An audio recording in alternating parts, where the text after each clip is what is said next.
মানে হচ্ছে আমি হচ্ছি মাখলুক, আল্লাহ হচ্ছেন খালিক। আল্লাহ আমাকে বলেছেন না জ্বালাতে, তুমি 1000 বার বললেও আমি ইব্রাহিমকে জ্বালাইতে পারবো না। কোরআনে কারিমে ঘটনা বলে মুমিনদেরকে সাহস দেওয়া হচ্ছে, মুমিনেরা দ্বীনের কাজ করতে গিয়ে বিপদ আবাজ আসবে, ঈমানের দাবি হলো বিপদ আসবে, আর বিপদ আসলে ঘাবড়ায় যেও না, মুসিবতে পড়ে চিন্তায় পেরেশানে হয়রান হয়ে যেও না। বিশ্বকবি আল্লামা ইকবাল কি সুন্দর করে বলেছেন, আজ ভি হো জু বিরাহিম কা ইমা पैदा आग कर सकती है एक अंदाज गुलिस्तां पैदा। ইব্রাহিমের ঈমান যদি আজিও কোথাও হয় বিদ্যমান, করতে পারেন অগ্নিকুণ্ডে খুবসুরত এক গুলিস্তান। আজও যদি আগুনের ভিতরে কোন নমরুদ কোন ইব্রাহিমকে যদি ফেলে দেয়, আল্লাহ রাব্বুল আলামিন আজও আগুনকে ফুলের বাগান বানায়া দিবেন। সুবহানাল্লাহ। ভয় পাওয়ার কারণ নাই, চিন্তা করার কোনো কারণ নাই। আমার বন্ধুগণ, হযরতে হুদ আলাইহিস সালামকে যখন সমাজের লোকেরা, রাষ্ট্রের লোকেরা ঘিরে ফেলে দিল, সমাজ শক্তি, রাষ্ট্র শক্তি যখন তাকে ঘিরে ফেলে দিল, ষড়যন্ত্রের পাহাড় তুলে দিল, তারে মেরে ফেলে দিবে, হযরত হুদ দেশ থেকে তা পালায় গেলেন না, ভয় পেলেন না। হযরতে হুদ আলাইহিস সালাম বললেন, কোরআনে কারিমে হযরত হুদের কথা কোট করা হলো, ফাকিদুনি জামিআন সুম্মা লা তুনজিরুন। সম্মিলিতভাবে ষড়যন্ত্র করো আমার বিরুদ্ধে, সবাই মিলে ষড়যন্ত্র করো, সুম্মা লা তুনজিরুন, আর আমাকে এতটুকু অবকাশ তোমরা দিও না। ইন্নী তাওয়াক্কালতু আলাল্লাহি রাব্বি ওয়া রাব্বিকুম, আমি ভরসা করেছি সেই আল্লাহর উপরে যার কুদরতি হাতের ভেতরে, যিনি আমাদের রব তোমাদেরও রব, আর যার কুদরতি হাতের ভিতরে তামাম পৃথিবীর জানগুলি যার হাতে, সে আল্লাহর উপরে ভরসা করেছি। ষড়যন্ত্র যদ্দূর আছে করতে থাকো, আমি ষড়যন্ত্র পরোয়া করি না। সুবহানাল্লাহ। এটাই হলো মুমিনের কোয়ালিটি। শুধু ঈমান, লা ইলাহা ইল্লাল্লাহু মুহাম্মাদুর রাসূলুল্লাহ, গরুর গোশত খাই, আর রবিউল মাস আসতে পরে ইয়া নবী সালাম আলাইকা, ইয়া রাসূল সালাম আলাইকা, তারপরে গরম গরম জিলাপি আর রসগোল্লা খাইলাম খুব বেশি করিয়া, এর নাম মুমিন নয়। মুমিন হচ্ছে তার চলায় ফেরায়, ওঠায় বসায় সাহসিকতার এক আন্দাজ তৈরি হবে সে। আমার ভাইয়েরা, বিপদে অবিচলতা আমাদেরকে পয়গম্বরেরা শিক্ষা দান করেছেন। আমরা দেখতে পেয়েছি বিশ্বনবী জনাবে মুহাম্মদুর রাসূলুল্লাহ সাল্লাল্লাহু আলাইহি ওয়াসাল্লাম হিজরতের রাত, কাফেরেরা চতুর্দিকে দাঁড়ানো, হযরত জিবরাইল এসে বলেন, ইয়া রাসূলুল্লাহ, কাফেরেরা চতুর্দিকে ঘিরে দাঁড়িয়েছে, গভীর রাত, এখন হাতে তাদের তরবারি, সকাল হলে পরেই তারা আপনাকে মেরে ফেলে দিবে, তাড়াতাড়ি ওঠেন, মদিনার দিকে চলে যান। আল্লাহ নবী ঘুমের থেকে জেগে হযরত আলীকে ডেকে বলেন, আলী, আল্লাহ অর্ডার করেছে আমি মদিনায় চললাম, আমার বিছানার পরে আমার চাদর গায়ে দিয়ে শুয়ে থাকো। হযরত আলী বলেন, আল্লাহর হাবিব, আপনার চাদর গায়ে দিয়ে ঘুমিয়ে থাকবো, সকালবেলায় কাফির বেঈমানেরা আপনার বিছানার পরে আপনার চাদর গায়ে দেওয়া অবস্থায় আমি আলীকে তারা মুহাম্মদ মনে করবে, আর আমি আলীকে নবী মনে করে তারা তাদের তরবারি দিয়া কেটে কেটে টুকরা টুকরা করে আমারে বিদায় করে দেবে দুনিয়া থেকে। এতটুকুনো পরোয়া করি না, বরং আমার দিলের মধ্যে এটাই তৃপ্তি থাকবে যে আমি আলীর জীবনের বিনিময় আল্লাহর হাবিব দুনিয়ায় বেঁচে আছেন। কোরআনে কারিমে রব্বুল আলামিন বলছেন, ওয়ামা তিলকা বিয়ামিনিকা ইয়া মূসা, হে মূসা, তোমার ডান হাতে ওটা কি? মূসা আলাইহিস সালাম বললেন, হিয়া আসায়, এটা একটা লাঠি, এর উপরে আমি ভর করে দাঁড়াই, এ দিয়ে আমি গাছের পাতা পাড়ি, ছাগল ভেড়ারে খাওয়াই, এ দিয়ে আমি ছাগল ভেড়াগুলি বন্য প্রাণী থেকে রক্ষা করি, এর উপরে মাঝে মধ্যে আমি অনেক সময় দাঁড়ায় থেকে ক্লান্ত হলে এই লাঠির উপরে ভর করে দাঁড়াই, তাছাড়াও আরো অনেক কাজ আমি এই লাঠি দিয়ে করি। প্রশ্ন হচ্ছে, আল্লাহ জিজ্ঞেস করলেন, তোমার ডাইন হাতে ওটা কি? জবাব দিলেই স্যার, এটা একটা লাঠি, এ দিয়ে গাছের পাতা পাড়ি, ভেড়া ছাগল ঠেকাই, তারপরে আমি এর উপরে ভর করে দাঁড়াই। এত কথার দরকার কি? দরকার এই জন্যে, আশেক যখন কথা বলার সুযোগ পায় মাশূকের সাথে, মন চায় সময়টা অল্পের মধ্যে যেন শেষ না হয়ে যায়। এখানে আশিক হচ্ছেন হযরত মূসা আলাইহিস সালাম, মাশুক হচ্ছেন আল্লাহ সুবহানাহু ওয়া তাআলা। তিনি কথা বলছেন, এই কথার সুযোগটা যেন অল্পের মধ্যে শেষ না হয়ে যায়, এই জন্য সময়টাকে দীর্ঘায়িত করার জন্য মূসা আলাইহিস সালাম এ ধরনের বক্তৃতা বিবৃতি করতেছিলেন। আল্লাহ রাব্বুল আলামিন বললেন, মূসা রে, তুমি বলেছো এটা লাঠি, আর লাঠির ফজিলত তুমি বর্ণনা করেছো, এছাড়াও লাঠির মধ্যে আর একটা কুদরত আছে, তুমি জানো না? তুমি তোমার হাতের লাঠিটা ছেড়ে দাও। লাঠি তিনি ছেড়ে দিলেন, হিয়া হাইয়াতুন তাসআ, একটা বিরাট অজগর হয়ে গেল। মূসা আলাইহিস সালাম ভয় পেলেন। আল্লাহ বললেন, ভয় পেও না, খুযহা ওয়ালা তাখাফ, ভয় পেও না, এটাকে ধরো। মূসা আলাইহিস সালাম দেখলেন আল্লাহ বলতেছেন ভয় পেও না, এরপর তো ভয় করাই উচিত না। মূসা আলাইহিস সালাম ধরলেন, সাথে সাথে সাপ কি হয়ে গেল? লাঠি হয়ে গেল। আমি পুরা ঘটনা বলবো না, মুজিজার কথাটাই বলতেছি। এরপরে যখন ফেরাউন তার জাদুকরদের নিয়ে জাদুর প্রদর্শনী করলো, জাদুকরেরা তাদের হাতের কাছে যা কিছু ছিল মন্ত্রপুত করলো, সেগুলি সিংহ হলো, বাঘ হলো, সরীসৃপ হলো, মূসা আলাইহিস সালামের উপরে ঝাঁপায় পড়লো। হযরতে মূসা আলাইহিস সালাম ভয় পেয়ে গেলেন। আল্লাহ রাব্বুল আলামিন বললেন, মূসা রে, ভয় পাওয়ার কোনো কারণ নাই, তোমাকে বাতিলের বিরুদ্ধে ময়দানে নামাইয়া তোমাকে একা আমি ছেড়ে দেই নাই, আমি আল্লাহ রাব্বুল আলামিন তোমার সাথে আছি, তুমি তোমার হাতের লাঠি ছেড়ে দাও। মূসা আলাইহিস সালাম লাঠি ছাড়লেন, তো সাপ হয়ে গেল।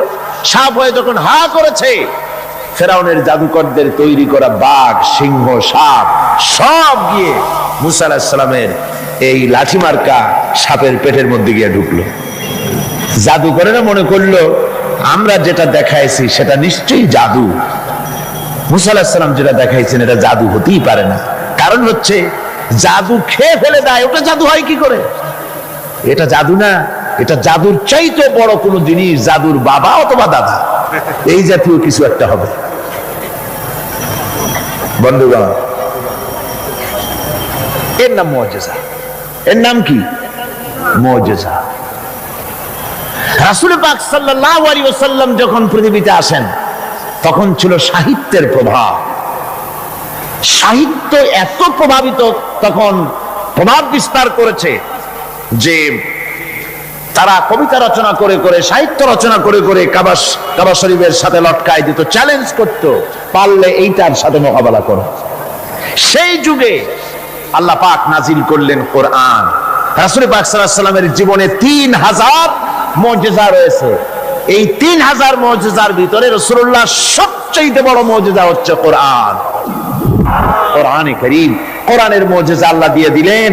এমন সাহিত্য আল্লাহ পাক নাজিল করলেন, সাহিত্য, কবিত্ব সব কিছু এর সামনে মাথা নত করে দিল। শুধু সেকালে নয়, সেই কালে, আজকের কালে, ভবিষ্যৎ কালে, কিয়ামত পর্যন্ত কোরআনের সাহিত্যিক মানকে উতরে যাবে এমন সাহিত্যিকের জন্ম হয় নাই, হবেও না। সুবহানাল্লাহ। আমি বলতেছিলাম, নবীদেরকে 3টা জিনিস দেওয়া হয়েছে সমানভাবে। ওহী দেওয়া হয়েছে, মুজিজা দেওয়া হয়েছে, উন্নত মানের চরিত্র দেওয়া হয়েছে। হযরত দাউদ আলাইহিস সালামকে যে মুজিজা দেওয়া হলো, দাউদ আলাইহিস সালাম ইন্তেকাল করলেন, মুজিজা তার কবরে চলে গেল। আজ আর পৃথিবীতে কোন মানুষ লোহা ধরে চাপ দিলে পানি হয়ে পড়ে যাবে না। সুলাইমান আলাইহিস সালাম ইন্তেকাল করলেন, মুজিজা কবরে নিয়ে চলে গেলেন। আজ আর পৃথিবীর কোন মানুষ বিনা ইঞ্জিনে তক্তায় বসলে প্লেনের মতো করে আর উড়বে না। হযরত মূসা আলাইহিস সালাম ইন্তেকাল করেছেন, মুজিজা তার কবরে চলে গেছে। আজ আর যত ফুফা দেওয়া হোক না কেন, কোন ফুতে লাঠি আর সাপ হবে না। কি বলেন? লাঠি আর সাপ হবে কারো? হবে না। হযরত ঈসা আলাইহিস সালাম দুনিয়া থেকে বিদায় হয়ে গেলেন, মুজিজা তার সাথে চলে গেল। হযরত ঈসা আলাইহিস সালামকে আল্লাহ রাব্বুল আলামিন উঠায় নিলেন। তিনি ইন্তেকাল করেন নাই, তাকে আল্লাহ উঠায় নিয়েছেন। হযরত ঈসার সাথে মুজিজাও চলে গেল। আজ আর কেউ জন্মান্ধের চোখের উপরে হাত বুলালে চোখ ভালো হয় না, তার মানে নবীরাও শেষ, মুজিজাও শেষ। একজন মাত্র নবী জনাবে মুহাম্মদ রাসূলুল্লাহ সাল্লাল্লাহু আলাইহি ওয়াসাল্লাম ইন্তেকাল করেছেন, কিন্তু তার মুজিজা কবরে নিয়ে যান নাই। তার মুজিজা কোরআন আজও আছে, আর কিয়ামত পর্যন্ত রাসূলুল্লাহর মুজিজা থাকবে। রাসূল পাক সাল্লাল্লাহু আলাইহি ওয়াসাল্লামের এই মুজিজা চিরন্তন, শাশ্বত, কিয়ামত পর্যন্ত তা টিকে থাকবে। সুবহানাল্লাহ পড়ে।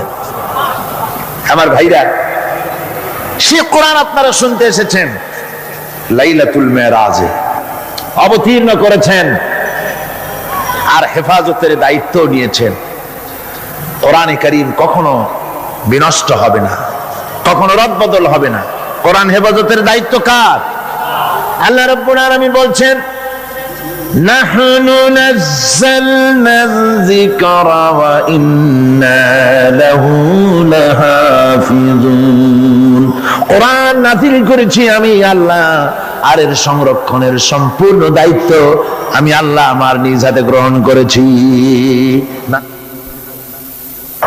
কখনো রদবদল হবে না। কোরআন হেফাজতের দায়িত্ব কার? আল্লাহ রাব্বুল আলামিন বলছেন, নাহনু নাযালনা যিকরা ওয়া ইন্না লাহু লাহাফিজুন।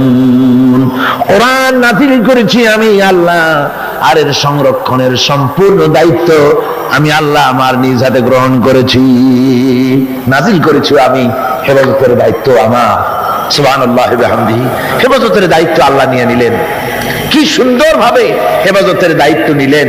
পৃথিবীতে কোনো কিতাবের হাফেজ নাই, কোনো বই হাফেজ নাই। কোন এত বড় একটা কিতাব, এটা কি সহজ ব্যাপার?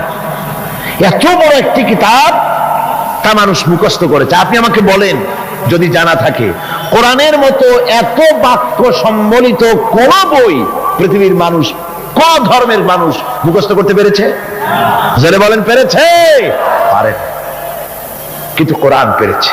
আল্লাহ বলছেন, আমি সহজ করে দিছি মুখস্থ করার জন্য, তাই পেরেছো। কি সুন্দর হেফাজতের দায়িত্ব আল্লাহ নিলেন। এই গত অগস্ট, সেপ্টেম্বর, অক্টোবরে আমার লন্ডনে, ইংল্যান্ডের সফর ছিল। তো একটা মাদ্রাসায়, ক্যানন স্ট্রিট এর এক মাদ্রাসার হেফজখানার একটা কি বলে তাহফিজুল কোরআন মাদ্রাসার বার্ষিক মাহফিলে বক্তৃতা করছিলাম। বিভিন্ন জায়গায় কোরআনে কারীমের মাহফিলে, হেফজখানায়, ইংল্যান্ডে আলহামদুলিল্লাহ অনেক হেফজখানা হয়েছে। টাইটেল মাদ্রাসা 3টা হয়েছে সেখানে, আলহামদুলিল্লাহ পড়ে 3টা টাইটেল মাদ্রাসা হয়েছে। Islamic kindergarten school, high school, college এর সংখ্যা হয়েছে 30টি, আর হাজার হাজার মসজিদ হয়েছে, আলহামদুলিল্লাহ পড়ে। তো এরকম একটি হেফজখানার তারা তাদের বার্ষিক মাহফিল আমাকে দাওয়াত দিয়েছে। ওই হাফেজদের মাথায় পাগড়ি, দস্তরবন্দি করতে হবে। তো আমাকে দাওয়াত দেওয়া হলো। একটা ছেলের মাথায় পাগড়ি পরালাম, তার বয়স খুব, আমার মনে হলো 8 বছর হবে, কোরআনে কারীমের হাফেজ হয়েছে। তাকে পাগড়ি পরায় আলোচনার মধ্যে আমি বললাম যে আল্লাহ পাক যেন আটলান্টিক মহাসাগরকে একটা ঝিনুকের মধ্যে ভরে দিয়েছেন। এই বাচ্চা ছেলেটা একটা ঝিনুকের মতো, আর কোরআনে কারীম আটলান্টিক মহাসাগরের মতো, তার থেকেও বড়। এই ঝিনুকের মধ্যে আল্লাহ পাক হেফাজত করেছেন। কোরআনে কারীম আল্লাহ পাক এভাবে মানুষকে মুখস্থ করার সুযোগ করে দিয়ে কোরআন হেফাজতের ব্যবস্থা করেছেন। এই কোরআনে কারীম যার উপরে অবতীর্ণ হয়েছে, তিনি হচ্ছেন বিশ্বের সর্বকালের, সর্বযুগের সর্বশ্রেষ্ঠ মহামানব।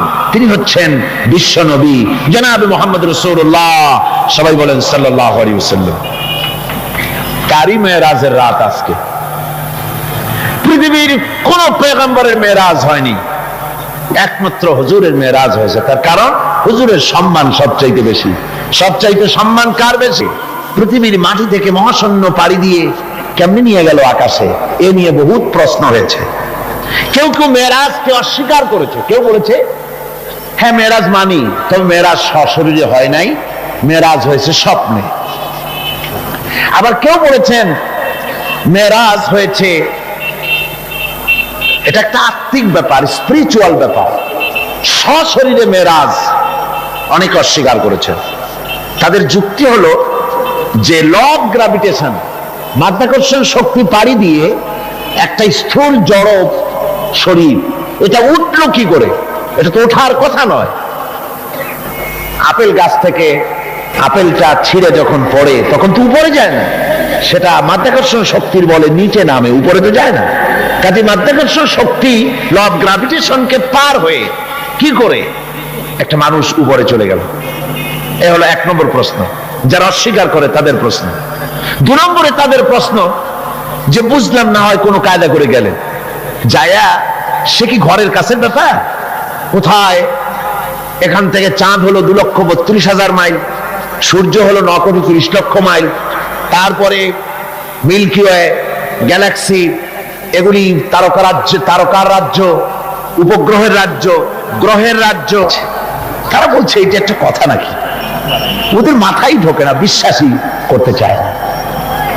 হুজুর ফিরে এসে যখন বসেছেন, তারপরে আবু জাহেল এসে তো বলছে যে মুহাম্মদ সাল্লাল্লাহু আলাইহি সাল্লাম প্রত্যেক দিনই তো নতুন নতুন কথা কও, আজকে কোনো নতুন কথা আছে নাকি? হুজুর বলছেন হ্যাঁ কথা আছে। কি বলে? এই যে শেষ রাত্রে আমার ফুফু উম্মু হানির ঘরের থেকে জিবরাইল এসে আমারে নিয়ে গেল, বাইতুল মাকদাসে গেলাম, 2 রাকাত নামাজ পড়লাম, এরপরে ওইখান থেকে আমাকে 7 আকাশ পাড়ি দেওয়া হলো, মহাশূন্য পাড়ি দিয়ে 7 আকাশ পাড়ি দিয়ে তারপরে আরশে আজিমে গেলাম, আল্লাহর সঙ্গে কথা বললাম, বেহেশত দোজখ দেখলাম, এরপরে এই যে আইসা কেবল ফজর পড়ে বসছি। আবু জাহেল কয় যে সর্বনাশ, খাইছে। এতদিন মনে করছিলাম তুমি পাগল, কিন্তু কোনো সবুত ছিল না, আর আজকে দলিল মিলে গেল, প্রমাণ মিলে গেল তুমি একটু বদ্ধ পাগল। যেরকম নাউযুবিল্লাহি মিন যালিক। আবু জাহেল মনে মনে খুব খুশি হলো, বলল মুহাম্মদ সাল্লাল্লাহু আলাইহি ওয়াসাল্লাম তুমি কি অনুমতি দিবে? তুমি যেভাবে এই ঘটনা বললে এটা মানুষকে বলে বেড়াই, অবশ্যই তুমি যাও বলে আসো। আবু জাহেল মনে করলো এটাই হলো গোল্ডেন অপরচুনিটি, এটাই হলো সুবর্ণ সুযোগ। তার সবচাইতে বেশি ভক্ত এবং অত্যন্ত আন্তরিক অন্তরঙ্গ বন্ধু হযরত আবু বকর, এই লোকটাকে খসাতে পারলেই বাজিমাত হবে। তার বাড়ি গিয়ে বলছেন আবু বকর শুনেছে বলে কি? কয় যে মুহাম্মদ সাল্লাল্লাহু আলাইহি ওয়াসাল্লাম পাগল হয়ে গেছে। বলে কিরকম? কয় যে এই সব কথা তিনি বলতেছেন এখন। হযরত আবু বকর বলছেন আবু জাহেল তুমি যা বললে আমার রাসূল কি হুবহু এরকম বলেছেন? আবু জাহেল বলছে হ্যাঁ ঠিক এরকমই বলেছে। হযরত আবু বকর বলছেন আবু জাহেল শোনো, হুজুর সত্য বলেছেন, নিঃসন্দেহে তার মেরাজ হয়েছে, কোনো সন্দেহ নাই। হযরত আবু বকর আবু জাহেলকে ধরে নিয়ে আসলেন কাবা শরীফে, মসজিদে হারামে এসে বলছেন হুজুর আমি এই আবু জাহেলের কাছে শুনলাম আপনি নাকি কি কি বলেছেন। হুজুর মেরাজের ঘটনা শোনালেন। হযরত আবু বকর বললেন আপনি সত্য বলেছেন। হুজুর বলেন আবু বকর তুমি আজ থেকে সিদ্দিক। সুবহানাল্লাহ। ভাইরা, মেরাজকে অনেকেই অস্বীকার করেছে, আর অস্বীকার করার যুক্তি কারো কারো থাকতে পারে যাদের ঈমান দুর্বল। কি করে সম্ভব? সজাগ করিয়া কিভাবে এই হাজার হাজার লক্ষ কোটি কোটি মাইল পাড়ি দিয়ে কিভাবে নিয়ে গেল, এটা কেমনে সম্ভব? এটা মানুষের মাথায় সহজে ঢুকবে না। মানুষের মাথায় সহজে ঢুকবে কোন? কি বলেন ঢুকবে? বিষয়টা খুবই কঠিন, বিষয়টা সহজে মানুষের মাথায় ঢুকবে না। এই জন্যে ঘটনাটা যেখানে আল্লাহ শুরু করেছেন তিনি ঘটনাটা বর্ণনা দিচ্ছেন এইভাবে, সুবহানাল্লাযী আসরা বিআবদিহি লাইলাম মিনাল মাসজিদিল হারামি ইলাল মাসজিদিল আকসাল্লাযী বারাকনা হাওলাহু লিনুরিয়াহু মিন আয়াতিনা ইন্নাহু হুয়াস সামিউল বাসীর। সাদাকাল্লাহুল আযীম। ঘটনাটার বিবরণ দিচ্ছেন আল্লাহ এভাবে, শুরু করছেন সুবহানাল্লাযী আসরা বিআবদিহি, সমস্ত অক্ষমতা দুর্বলতা থেকে মুক্ত সেই মহান সত্তা যিনি তার বান্দাকে ইসরা করিয়েছেন লাইলান, লাইলান রাতের একটি অংশ, পুরা রাত লাগে নাই, রাতের একটি অংশে তার বান্দাকে তিনি ইসরা করিয়েছেন। মিনাল মসজিদিল হারাম ইলাল মসজিদিল আকসা, মসজিদে হারাম থেকে মসজিদে আকসা পর্যন্ত রাতের একটি অংশে ইসরা করিয়েছেন। রাতের ভ্রমণকে আরবিতে ইসরা বলা হয়। আর এই বাইতুল মুকাদ্দাস থেকে আরশ আজিম পর্যন্ত ভ্রমণের নাম হচ্ছে মেরাজ, সিঁড়ি। সেই সিঁড়িটা কিরকম হবে পরে বলছি। এখানে বলা হচ্ছে তোমরা তো জিনিসটাকে কঠিন মনে করো, যেটা কি করে সম্ভব, এটাকে কঠিন মনে করো, অসম্ভব মনে করো, কিন্তু কাজটা ঘটায়ছেন এমন এক সত্তা সুবহানাল্লাহ, যিনি সমস্ত দুর্বলতা অক্ষমতা থেকে মুক্ত, মহান শক্তিশালী আল্লাহ ঘটনাটা ঘটায়ছেন। কাজে তোমাদের এই চিন্তা কেন, যেটা কি করে হলো, কাজটা কে ঘটায়ছেন? আল্লাহ সুবহানাহু ওয়া তাআলা তিনি ঘটায়ছেন। তার জন্য এগুলি কি কোনো অসম্ভব ব্যাপার? বলুন, এটা কি কোনো অসম্ভব ব্যাপার? নিশ্চয়ই কোনো অসম্ভব ব্যাপার না। বিজ্ঞানের দৃষ্টি দিয়ে, বৈজ্ঞানিক দৃষ্টিভঙ্গিতে এবং দর্শন দিয়ে আমি আপনাদেরকে বিষয়টা অনেকক্ষণ দৃষ্টান্ত দিতে পারবো। সে ধরনের মাল মশলা আমার কাছে মজুদ আছে, যে রাসূল পাক সাল্লাল্লাহু আলাইহি ওয়াসাল্লামকে মেরাজ হয়েছিল বিজ্ঞান এবং দর্শন দিয়ে বুঝানো যেতে পারে। কিন্তু এই যুক্তি, এই তত্ত্ব, এই তথ্যের কোন যুক্তি নাই, যেহেতু আল্লাহ নিজে বলেছেন সুবহানাল্লাযী আসরা বিআবদিহি লাইলাম মিনাল মাসজিদিল হারাম। এই ঘটনা ঘটায়ছেন তিনি, যার ক্ষমতার ভিতরে কোনো দুর্বলতা নাই, যার ক্ষমতা মুহাইয়া করতে পারে এমন ক্ষমতা কারো নাই, যিনি প্রচন্ড ক্ষমতার মালিক, অক্ষমতা তাকে স্পর্শ করে না, সেই মহান আল্লাহ এটা ঘটায়ছেন। সুতরাং যুক্তি প্রমাণের কোনো প্রয়োজন নাই, আল্লাহ নিজে বলছেন ঘটনাটা আমি ঘটাইছি, সুবহানাল্লাহ। তারপরে বলা হচ্ছে যে তিনি ফিরে এলেন, ওই যে বোরাক, হাদিস শরীফে এসেছে বোরাকে করে তাকে নেওয়া হয়েছে। তো বোরাকে করে নেওয়া হয়েছে, বোরাকটা কেমন? সেই বোরাক আমরা আবার বানাইছি, আমাদের তো বুদ্ধি কম না, আমাদের দেশের লোকের আবার বোরাক বানায় ছাড়ছে। ঘোড়ার মতো বডি, মানুষ মেয়ে লোকের মতো একটা মাথা, খুব সুন্দর চুপ, তারপরে চুল টুল ঝুলানো, এরকমের দুইটা ডানা আছে ঘোড়ার পিঠের উপরে, নিচে লেখা আছে হাদা বুরাকুন নবী সাল্লাল্লাহু আলাইহি ওয়াসাল্লাম। আর এইটাকে বরকতের জন্য মুসলমানেরা ঘরের মধ্যে টানায় রাখে, দেখছেন আপনারা এরকম। এরপরে আবার আরো একটা জিনিস বরকতের জন্য ইদানিং বেরিয়েছে, 15 টাকা 20 টাকা বিক্রি হয়, সুন্দর সুন্দর অফসেট পেপারে হুজুর সাল্লাল্লাহু আলাইহি ওয়াসাল্লামের পাগড়ি, হুজুর সাল্লাল্লাহু আলাইহি ওয়াসাল্লামের পায়ের জুতা, তারপরে হুজুর সাল্লাল্লাহু আলাইহি ওয়াসাল্লামের হাতে লেখা চিঠি, কই কই থেকে এগুলি সংগ্রহ করে এগুলি বিক্রি করার ব্যবস্থা করছে, লোকেরা বরকতের জন্য এগুলি রাখতেছে। হুজুর সাল্লাল্লাহু আলাইহি ওয়াসাল্লামের পাগড়ির কোনো ছবি পৃথিবীর কোনো মানুষের কাছে থাকার কোনো প্রমাণ নাই। সুতরাং এগুলি বাজে, এগুলি কিনে রেখে বরকতের জন্য এগুলি রাসূলকে তাওহীন করা হয়, এর দ্বারা ইজ্জত করা হয় না। রাসূলের পাগড়ি 20 টাকা দিয়ে কিনবেন আপনি? আজীব তামাশা। বোরাক বানানো হয়েছে। বোরাক হচ্ছে কি? বোরাক হচ্ছে, অর্থাৎ যে জানে করে তাকে নেওয়া হয়েছিল সেটা ছিল বোরাক বারকুন থেকে, বৈদ্যুতিক শক্তি সম্পন্ন, এমন বৈদ্যুতিক শক্তি। বিদ্যুৎ তো আলো, বিদ্যুৎ কি? তা আলো। আর আলোর শক্তি কত? আলোর গতি হচ্ছে প্রতি সেকেন্ডে 1,86,000 মাইল। এটা হলো আলোর গতি। আল্লাহ পাক রাসূলকে যে জানে করে নিয়েছিলেন সেটা ছিল এই ধরনের একটি গতি, প্রচন্ড গতি সম্পন্ন একটি যান। এই জানে করে আল্লাহ তাকে নিয়ে গেলেন, তারপরে তাকে ফেরত দিলেন। এসে তিনি দেখলেন যে উযু করে গেছিলেন, সেই উযুর পানি তখনও গড়াচ্ছে। এটা কি করে সম্ভব? এটা সম্ভব এইভাবে সম্ভব। আমি একটা দৃষ্টান্ত শুধু দিতে বাধ্য হচ্ছি, দৃষ্টান্ত দেওয়ার কোনো প্রয়োজন পড়ে না, যেহেতু কাজটা আল্লাহ করেছেন। কাজটা কে করেছেন? বোঝার জন্য ছোট্ট একটা দৃষ্টান্ত দেই, তাহলে বুঝতে একটু সুবিধা হবে। যেমন আমাদের দেশে বিভিন্ন সময় বিভিন্ন দেশ থেকে রাষ্ট্রপ্রধানরা আসে। ওই রাষ্ট্রপ্রধানরা আসতে পরে এয়ারপোর্ট থেকে নিয়ে শুরু করে অতিথি ভবন অথবা বঙ্গভবন পর্যন্ত কয়েকটা রাস্তা গভর্নমেন্ট নিয়ন্ত্রণ করে। এই রাস্তাসমূহে ট্রাফিক চলাচল বন্ধ করে দেওয়া হয়। পত্র পত্রিকা, রেডিও, টেলিভিশন ঘোষণা করে যে রাষ্ট্রীয় অতিথি বিমানবন্দর থেকে শুরু করে তার অতিথি ভবন পর্যন্ত না যাওয়া কালীন এই রাস্তায় সাধারণ যানবাহন চলাচল করবে না, বেলা এতটা থেকে এতটা পর্যন্ত বন্ধ থাকবে। তারপরে মেহমান চলে গেল, মেহমান নামলো, গাড়িতে উঠলো, মোটর শোভাযাত্রা সহকারে তাকে অতিথি ভবন অথবা বঙ্গভবন নিয়ে যাওয়া হলো। এরপরে স্বাভাবিক প্রক্রিয়া, আবার ট্রাফিক চলাচল শুরু হয়ে গেল। এই রাস্তাসমূহে ট্রাফিক চলাচল বন্ধ করে দেওয়া হয়। পত্র পত্রিকা, রেডিও, টেলিভিশন ঘোষণা করে যে রাষ্ট্রীয় অতিথি বিমানবন্দর থেকে শুরু করে তার অতিথি ভবন পর্যন্ত না যাওয়া কালীন এই রাস্তায় সাধারণ যানবাহন চলাচল করবে না, বেলা এতটা থেকে এতটা পর্যন্ত বন্ধ থাকবে। তারপরে মেহমান চলে গেল, মেহমান নামলো, গাড়িতে উঠলো, মোটর শোভাযাত্রা সহকারে তাকে অতিথি ভবন অথবা বঙ্গভবন নিয়ে যাওয়া হলো। এরপরে স্বাভাবিক প্রক্রিয়া, আবার ট্রাফিক চলাচল শুরু হয়ে গেল। আমার ভাইরা, এইটা যদি পৃথিবীর সামান্য সলিমদ্দি কলিমদ্দির জন্য যদি এই ব্যবস্থা হয়, এই দুনিয়ার প্রেসিডেন্ট গুলা, এই পৃথিবীর নেতৃস্থানীয় ব্যক্তিবর্গ সলিমদ্দি কলিমদ্দি ছাড়া আর কিছুই না। আজ আছে কাল নাই, ঠিক কিনা গণ? আজ আছে কাল নাই, কিন্তু এদের মাথায় সেই আকল নাই, বুঝতে চেষ্টা করে না।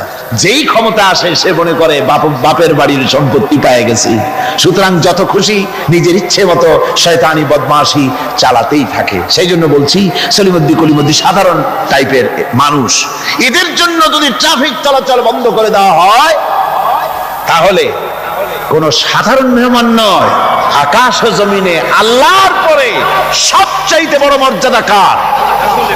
রাসূলের। জোরে চিল্লায় বলতে হবে, সবচাইতে বড় মর্যাদা কার? আল্লাহর পরেই মর্যাদা। চারটিখানি কথা নয়, ভালো করে বুঝতে হবে, মাথা খাটায় বুঝতে হবে। আল্লাহর পরে সর্বশ্রেষ্ঠ মর্যাদা হচ্ছেন মুহাম্মদ রাসূলুল্লাহ সাল্লাল্লাহু আলাইহি সাল্লাম। আল্লাহর কাছে রাসূলের চাইতে বড় মেহমান আর কি কেউ আছে? আর কেউ আছে? এই শ্রেষ্ঠ মেহমানকে দাওয়াত দিয়েছেন আল্লাহ নিজে, আরশে আজিমে দাওয়াত দিয়েছেন।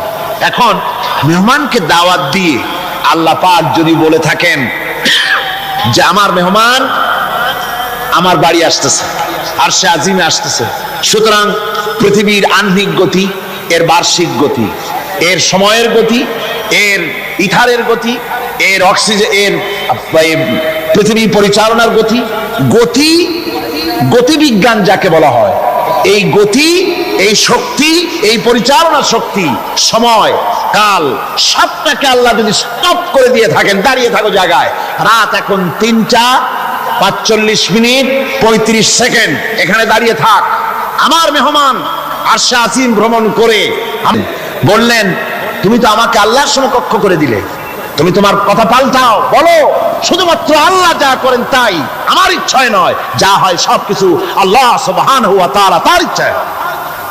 সুতরাং আল্লাহর সমকক্ষ রাসূল নন, ঘটনা ঘটাইছেন আল্লাহ, আর ঘটনাটা যাকে দিয়ে ঘটাইছেন তিনি হচ্ছেন আল্লাহর কি? বান্দা। তিনি আল্লাহর কি? বান্দা। এই বান্দা শব্দ, এই আব, কোরআনে কারিমে বহু জায়গায় হুজুরকে আল্লাহ পাক আব বলেছেন, নবীও বলেন নাই, রাসূলও বলেন নাই, নামও নেন নাই, শুধু বলেছেন আব।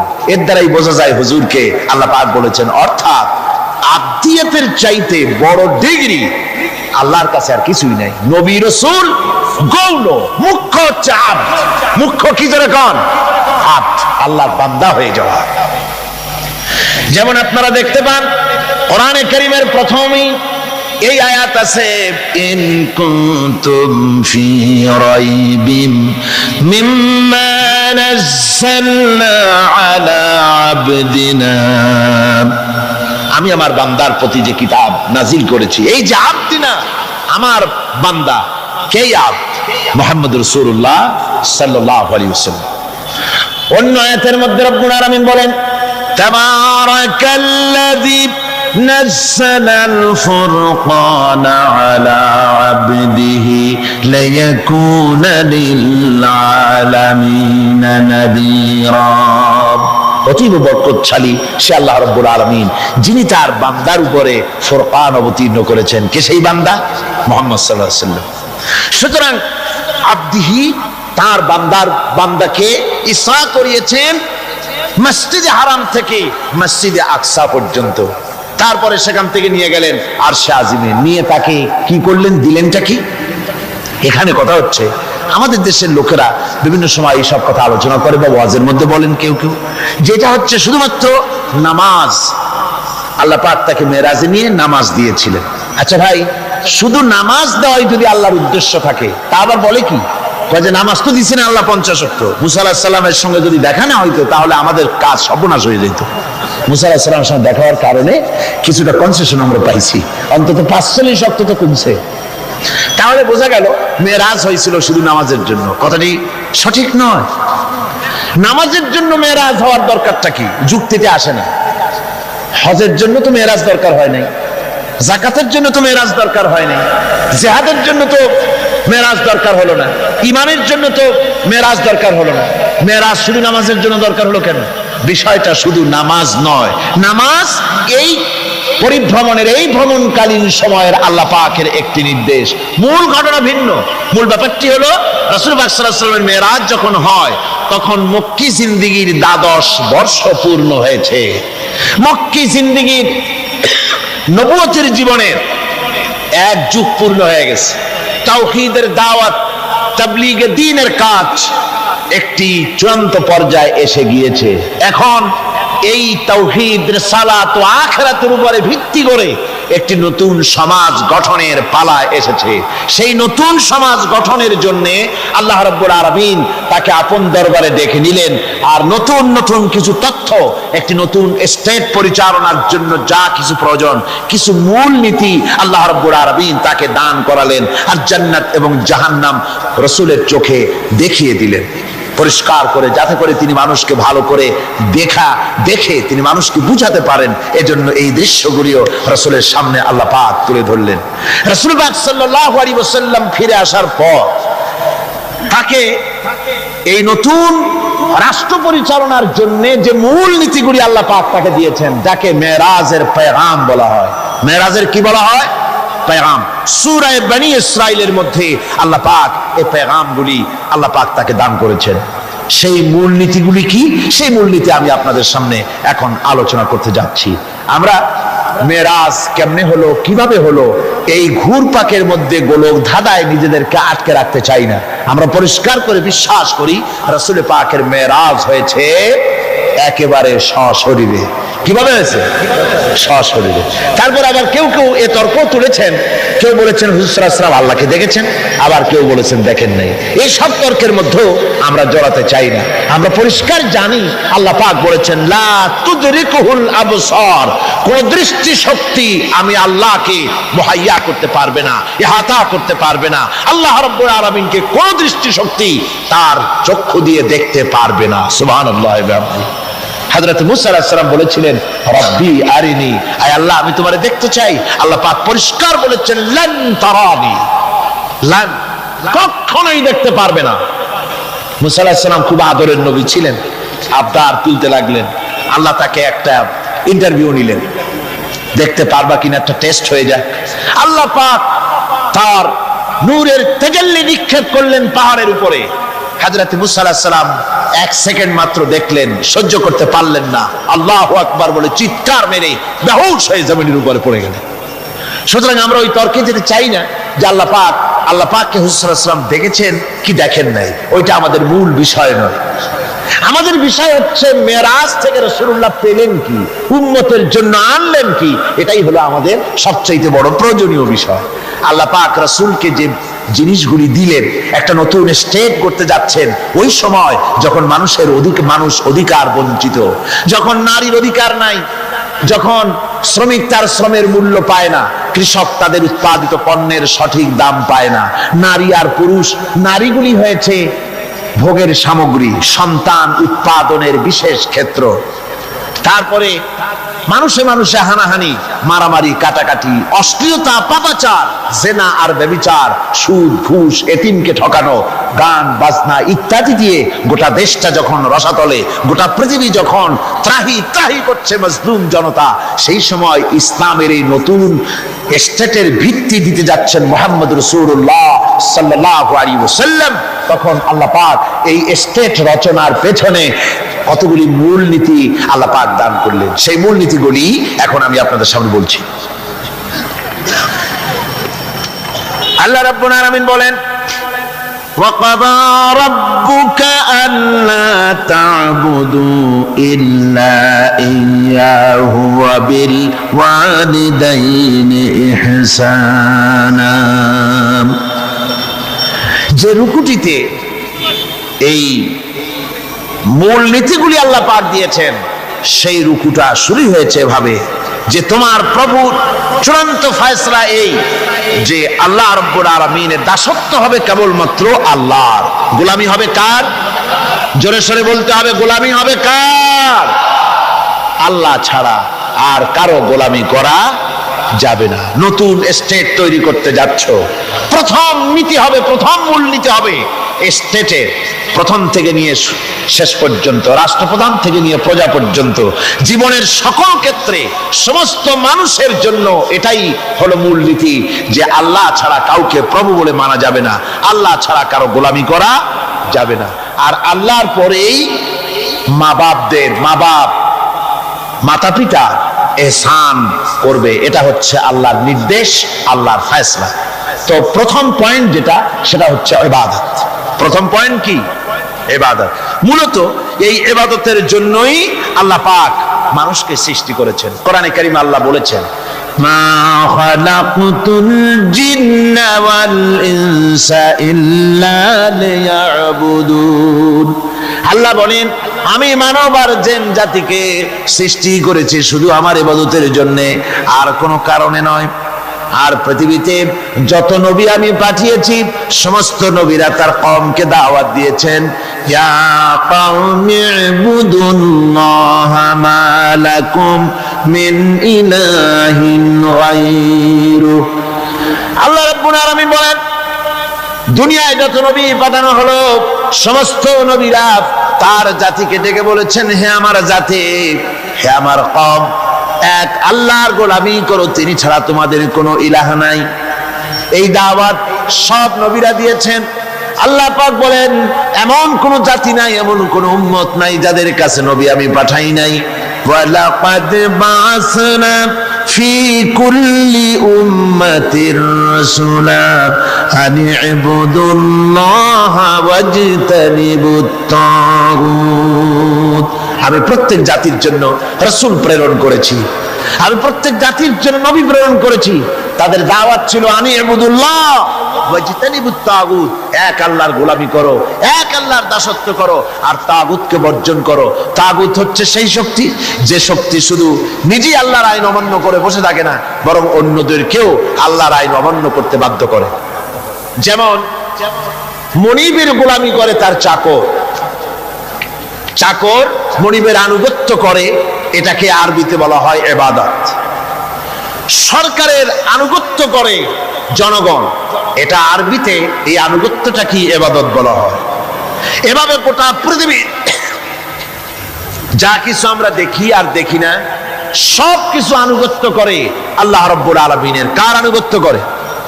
চন্দ্র, সূর্য, গ্রহ, নক্ষত্র, সৌররাজি, ভূমণ্ডল, নবমণ্ডল সব গোলামি করে আল্লাহ। সুতরাং এই গোলামিকে আমরা, এটাকে ইবাদত বলা হয়। সবাই আল্লাহর আনুগত্য করছে, আল্লাহর ইবাদত করছে। যে ব্যক্তি বিদ্রোহ করেছে এবং দুনিয়ার জীবনকে অগ্রাধিকার দিয়েছে, তার জায়গা হচ্ছে জাহান্নাম। জোরে বলেন নাউজুবিল্লাহ।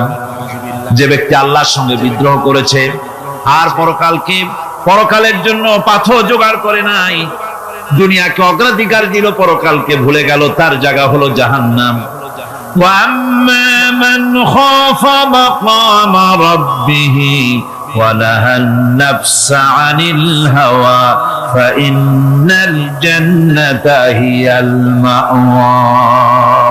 আর যে ব্যক্তি আপন প্রভুর সামনে উপস্থিত হকে ভয় করেছে এবং আপন প্রবৃত্তিকে লালসা মুক্ত করেছে, লালসার হাত থেকে রক্ষা করেছে, আল্লাহ রাব্বুল আলামিন কিয়ামতের দিন তার জন্য রেখে দিয়েছেন জান্নাত। তার জন্য কোন জায়গা? জান্নাত।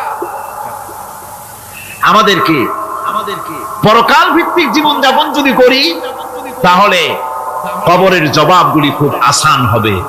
আর যদি পরকাল ভিত্তিক জীবন যাপন না হয়, কবরটা মুসিবত হয়ে যাবে। হযরত ওসমান রাদিয়াল্লাহু তাআলা আনহু কবরের কাছে গিয়ে খুব কাঁদতেন।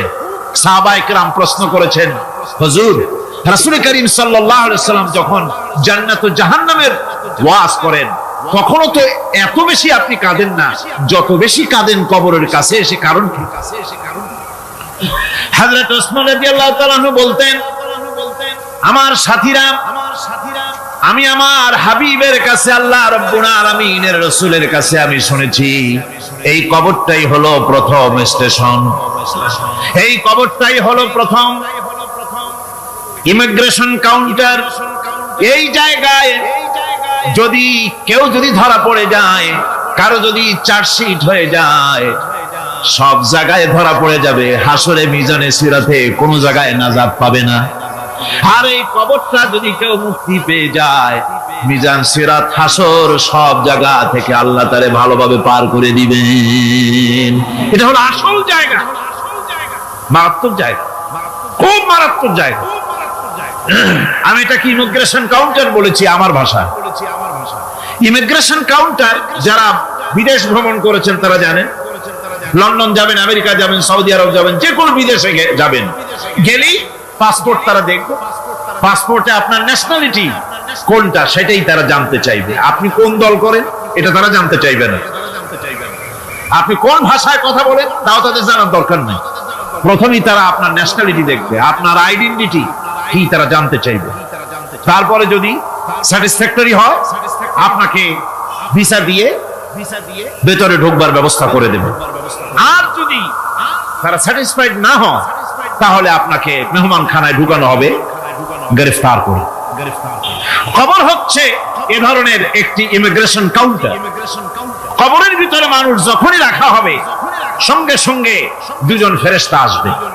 কবরের কাছে যারা এসেছিল দাফন হয়ে যাওয়ার পর এই লোকগুলি 40 কদম যেতে যতক্ষণ লাগে এর মধ্যেই দুজন ফেরেশতা এসে যাবে, এসে জিজ্ঞেস করবে মান রব্বুকা, তুমি কোন দল করতে, ওটা তাদের জানার দরকার নেই। চাকরি কিসে করতেন ওটা জানার দরকার নেই। ব্যবসা করতেন না চাকরি করতেন প্রয়োজন নেই। প্রথমেই জিজ্ঞাসা করা হবে ন্যাশনালিটি, প্রথমেই জিজ্ঞাসা করা হবে তার ন্যাশনালিটি সম্পর্কে, তার আইডেন্টিটিটা কি, এবং সেটাকে সত্যায়িত করার জন্য, বোঝার জন্য 3টি প্রশ্ন। প্রথম প্রশ্ন মান রব্বুকা ওয়া মা দীনুকা ওয়া মান নাবিয়ুকা, তোমার রব কে, তোমার দ্বীন কি, তোমার নবী কে। যদি এই ব্যক্তি বেঈমান হয়, মুনাফিক হয়, সে বলবে হায় হাতা লা আদরি, হায় হাতা লা আদরি, জানি না আমার রবকে, আমি জানি না।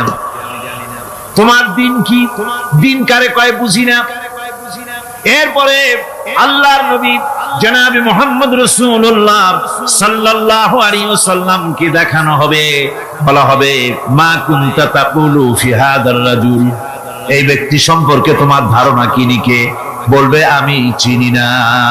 নাউযুবিল্লাহ। বাস এরপরে তার যা হবার তাই শুরু হয়ে যাবে। আর যদি বান্দাটা মুমিন হয়, প্রশ্ন করা হবে মান রব্বুকা, জবাব দেবে রব্বি আল্লাহ, আমার রব আল্লাহ রাব্বুল আলামিন। ওয়া মা দীনুকা, দীনুনা ইসলাম, আমার দিন হচ্ছে ইসলাম। এরপরে আল্লাহর নবীকে দেখানো হবে। কয়েক রকমের বর্ণনা আছে, কোন বর্ণনায় আছে হুজুরের আকারে দেখানো হবে, অথবা রাসূলকে সরাসরি দেখানো হবে। বলা হবে মা কুনতা তাকুলু ফি হাদার রাজুল, এই লোকটি সম্পর্কে ধারণা কি। মুমিন ব্যক্তি বলবে হাদা নবিয়ুনা মুহাম্মাদুর রাসূলুল্লাহ সাল্লাল্লাহু আলাইহি ওয়াসাল্লাম, ইনি আমার তো সেই নবী মুহাম্মাদুর রাসূলুল্লাহ সাল্লাল্লাহু আলাইহি ওয়াসাল্লাম। আমরা যদি এই রকমের জবাব দিতে পারি, আল্লাহ কবুল করো। সকলে জোরে বলেন আমিন। জবাব হয়ে যাওয়ার পর গায়ব থেকে আওয়াজ আসবে ফাফরিশু বিল জান্নাতি ওয়ালবিসু বিল জান্নাহ, ও আমার ফেরেশতারা আমার এই বান্দাকে জান্নাতের পোশাক পরায়া দাও আর কবরটাকে জান্নাতের বিছানা বিছায়া দাও। জান্নাতের পোশাক পরায়া দাও, জান্নাতের বিছানা বিছায়া দাও। ইলা মাদ্দা বাসারিহি, তার চোখের দৃষ্টি যত দূর যায় কবরটা ততটা প্রশস্ত করে দাও। এরপর বেহেশতের পোশাক পরাইয়া, বেহেশতের বিছানা বিছায়া ফেরেশতা বলবে নৌম কানাউমুল উরুস, ঘুমিয়ে যাও। দুলামিয়া যেমন বাসর সজ্জায় নতুন বউ নিয়ে আরামে ঘুমায়, এরকম আরামে ঘুমায় যাও। ইলা ইয়াউমিল কিয়ামা, অগ্রাধিকার দিবে দুনিয়ার চাইতে পরকালকে বেশি অগ্রাধিকার দেবে। আর আল্লাহর ভয় কলিজার ভিতরে রাখবে, কবরের জবাব সঠিকভাবে দিতে পারবে। কিয়ামতের দিন আল্লাহ রাব্বুল আলামিন তাদের জন্য জান্নাত দান করবেন। জোরে বলেন আমিন। দুনিয়াটা হচ্ছে দুনিয়া যেখানে আমরা আছি। আমি আগেই বলেছি দুনিয়া হচ্ছে আদনা শব্দ থেকে এর উৎপত্তি হয়েছে। তুচ্ছ, নিকৃষ্ট, এটার দাম নাই, এটার মূল্য নাই। হযরত ইবনে কাইয়িম রাহিমাহুল্লাহ নওয়ারাল্লাহু মারকাদাহু ওয়া জাআলাল জান্নাতা মাথওয়াহু, হযরত ইবনে কাইয়িম তিনি বলছেন, সুন্দর করে বলছেন দুনিয়া সম্পর্কে, মা মাদা ফিদ দুনিয়া আহলামুন ওয়া মা বাকিয়া মিনহা আমানি ওয়াল ওয়াক্তু বাইনাহুমা দাইউন। মা মাদা ফিদ দুনিয়া আহলামুন, জীবনের যে অংশ ফেলে এসেছি সেটা আজ একটা স্বপ্ন। ওয়া মা বাকিয়া মিনহা আমানি, আর জীবনের যে অংশ সামনে বাকি আছে সেটা এখন একটা আকাঙ্ক্ষা। ওয়াল ওয়াক্তু বাইনাহুমা দাইউন, আর এর মাঝখান থেকে সময় সব চলে যাচ্ছে। কত বড় কথা চিন্তা করেছেন? জীবনের যে অংশ ফেলে এসেছি তা আজকে স্বপ্ন, তা কি বলে স্বপ্ন, আর সামনে যা আছে সেটা আকাঙ্ক্ষা, আর মাঝখান থেকে সময় সব চলে যাচ্ছে। এরপরে তিনি বলছেন, وَمَنْ يَسْحَبِ الدُّنْيَا يَكُنْ مِثْلَ قَابِضٍ عَلَى الْمَاءِ خَانَتْهُ فُرُوجُ الْأَصَابِعِ।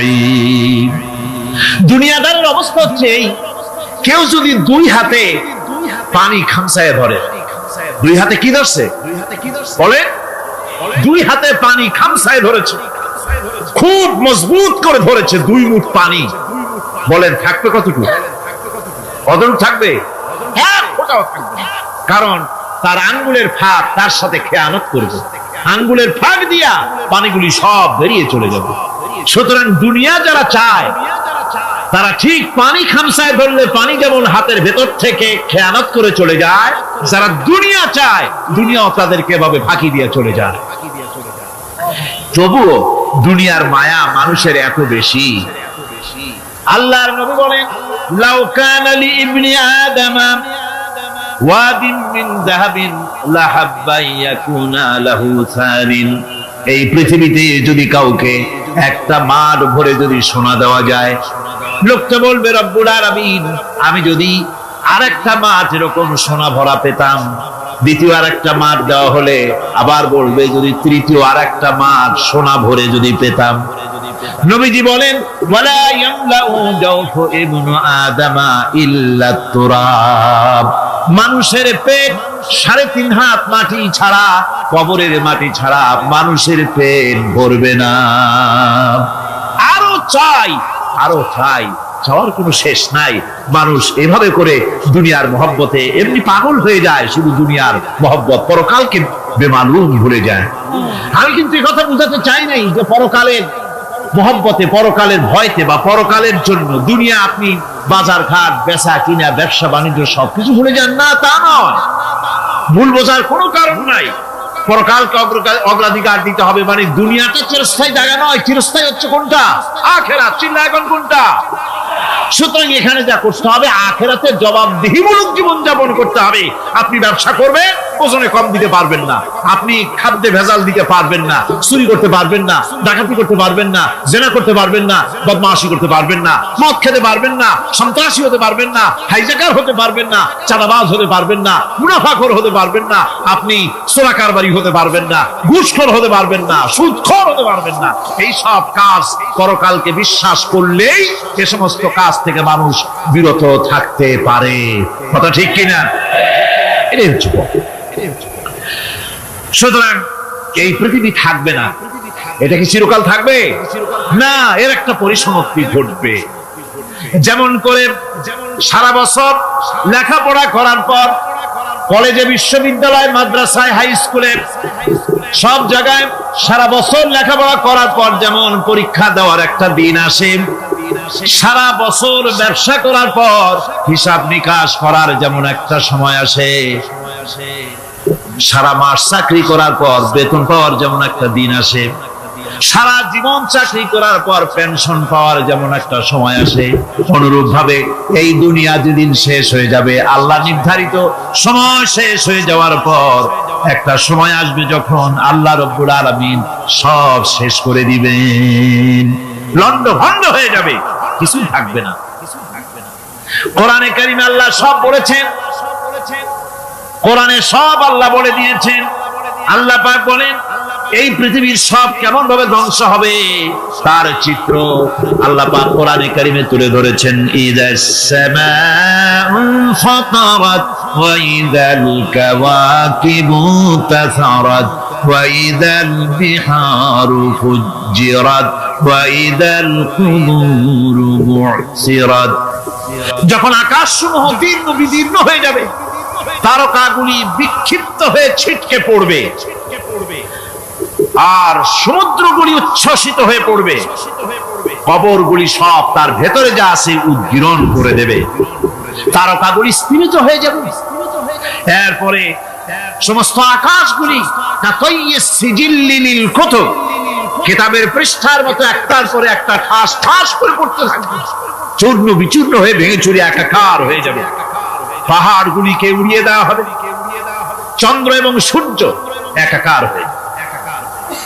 আল্লাহ রাব্বুল আলামিন বলেন ফাইদা বারিকাল বাসার ওয়া খাসাফাল কমার ওয়া জুমিআশ শামসু ওয়াল কমার। চক্ষু যখন বিস্ফারিত হয়ে যাবে, চাঁদ যখন তার আলো হারিয়ে ফেলবে, সূর্য যখন তার আলো হারিয়ে ফেলবে, চাঁদ আর সূর্য সব একাকার হয়ে যাবে, সেই সময়ের অবস্থাটা কি চিন্তা করো। মানুষ হয়রান হয়ে দৌড়াদৌড়ি করবে। ওয়াহুমিলাতিল আরদু ওয়াল জিবালু ফাদুক্কাতা দাক্কাতান ওয়াহিদা। জমিন এবং পাহাড়গুলির মধ্যে আল্লাহ রাব্বুল আলামিন সংঘর্ষ বাঁধিয়ে দিবেন, পাহাড়গুলি ভেঙে চুরে টুকরা টুকরা হয়ে যাবে, পাহাড়গুলি উঁচু করে জমিনের উপরে আছাড় মেরে আল্লাহ রাব্বুল আলামিন ভেঙে চুরে চুরমার করে দিবেন। সুবহানাল্লাহ, সুবহানাল্লাহ। ওয়া তাকুনুল জিবালু কালইনিল মানফুশ। পাহাড়গুলো পেঁজা ধোনা তুলার মতো করে উড়িয়ে দেওয়া হবে, পাহাড় উড়ে যাবে। সুবহানাল্লাহ পড়ো, সুবহানাল্লাহ।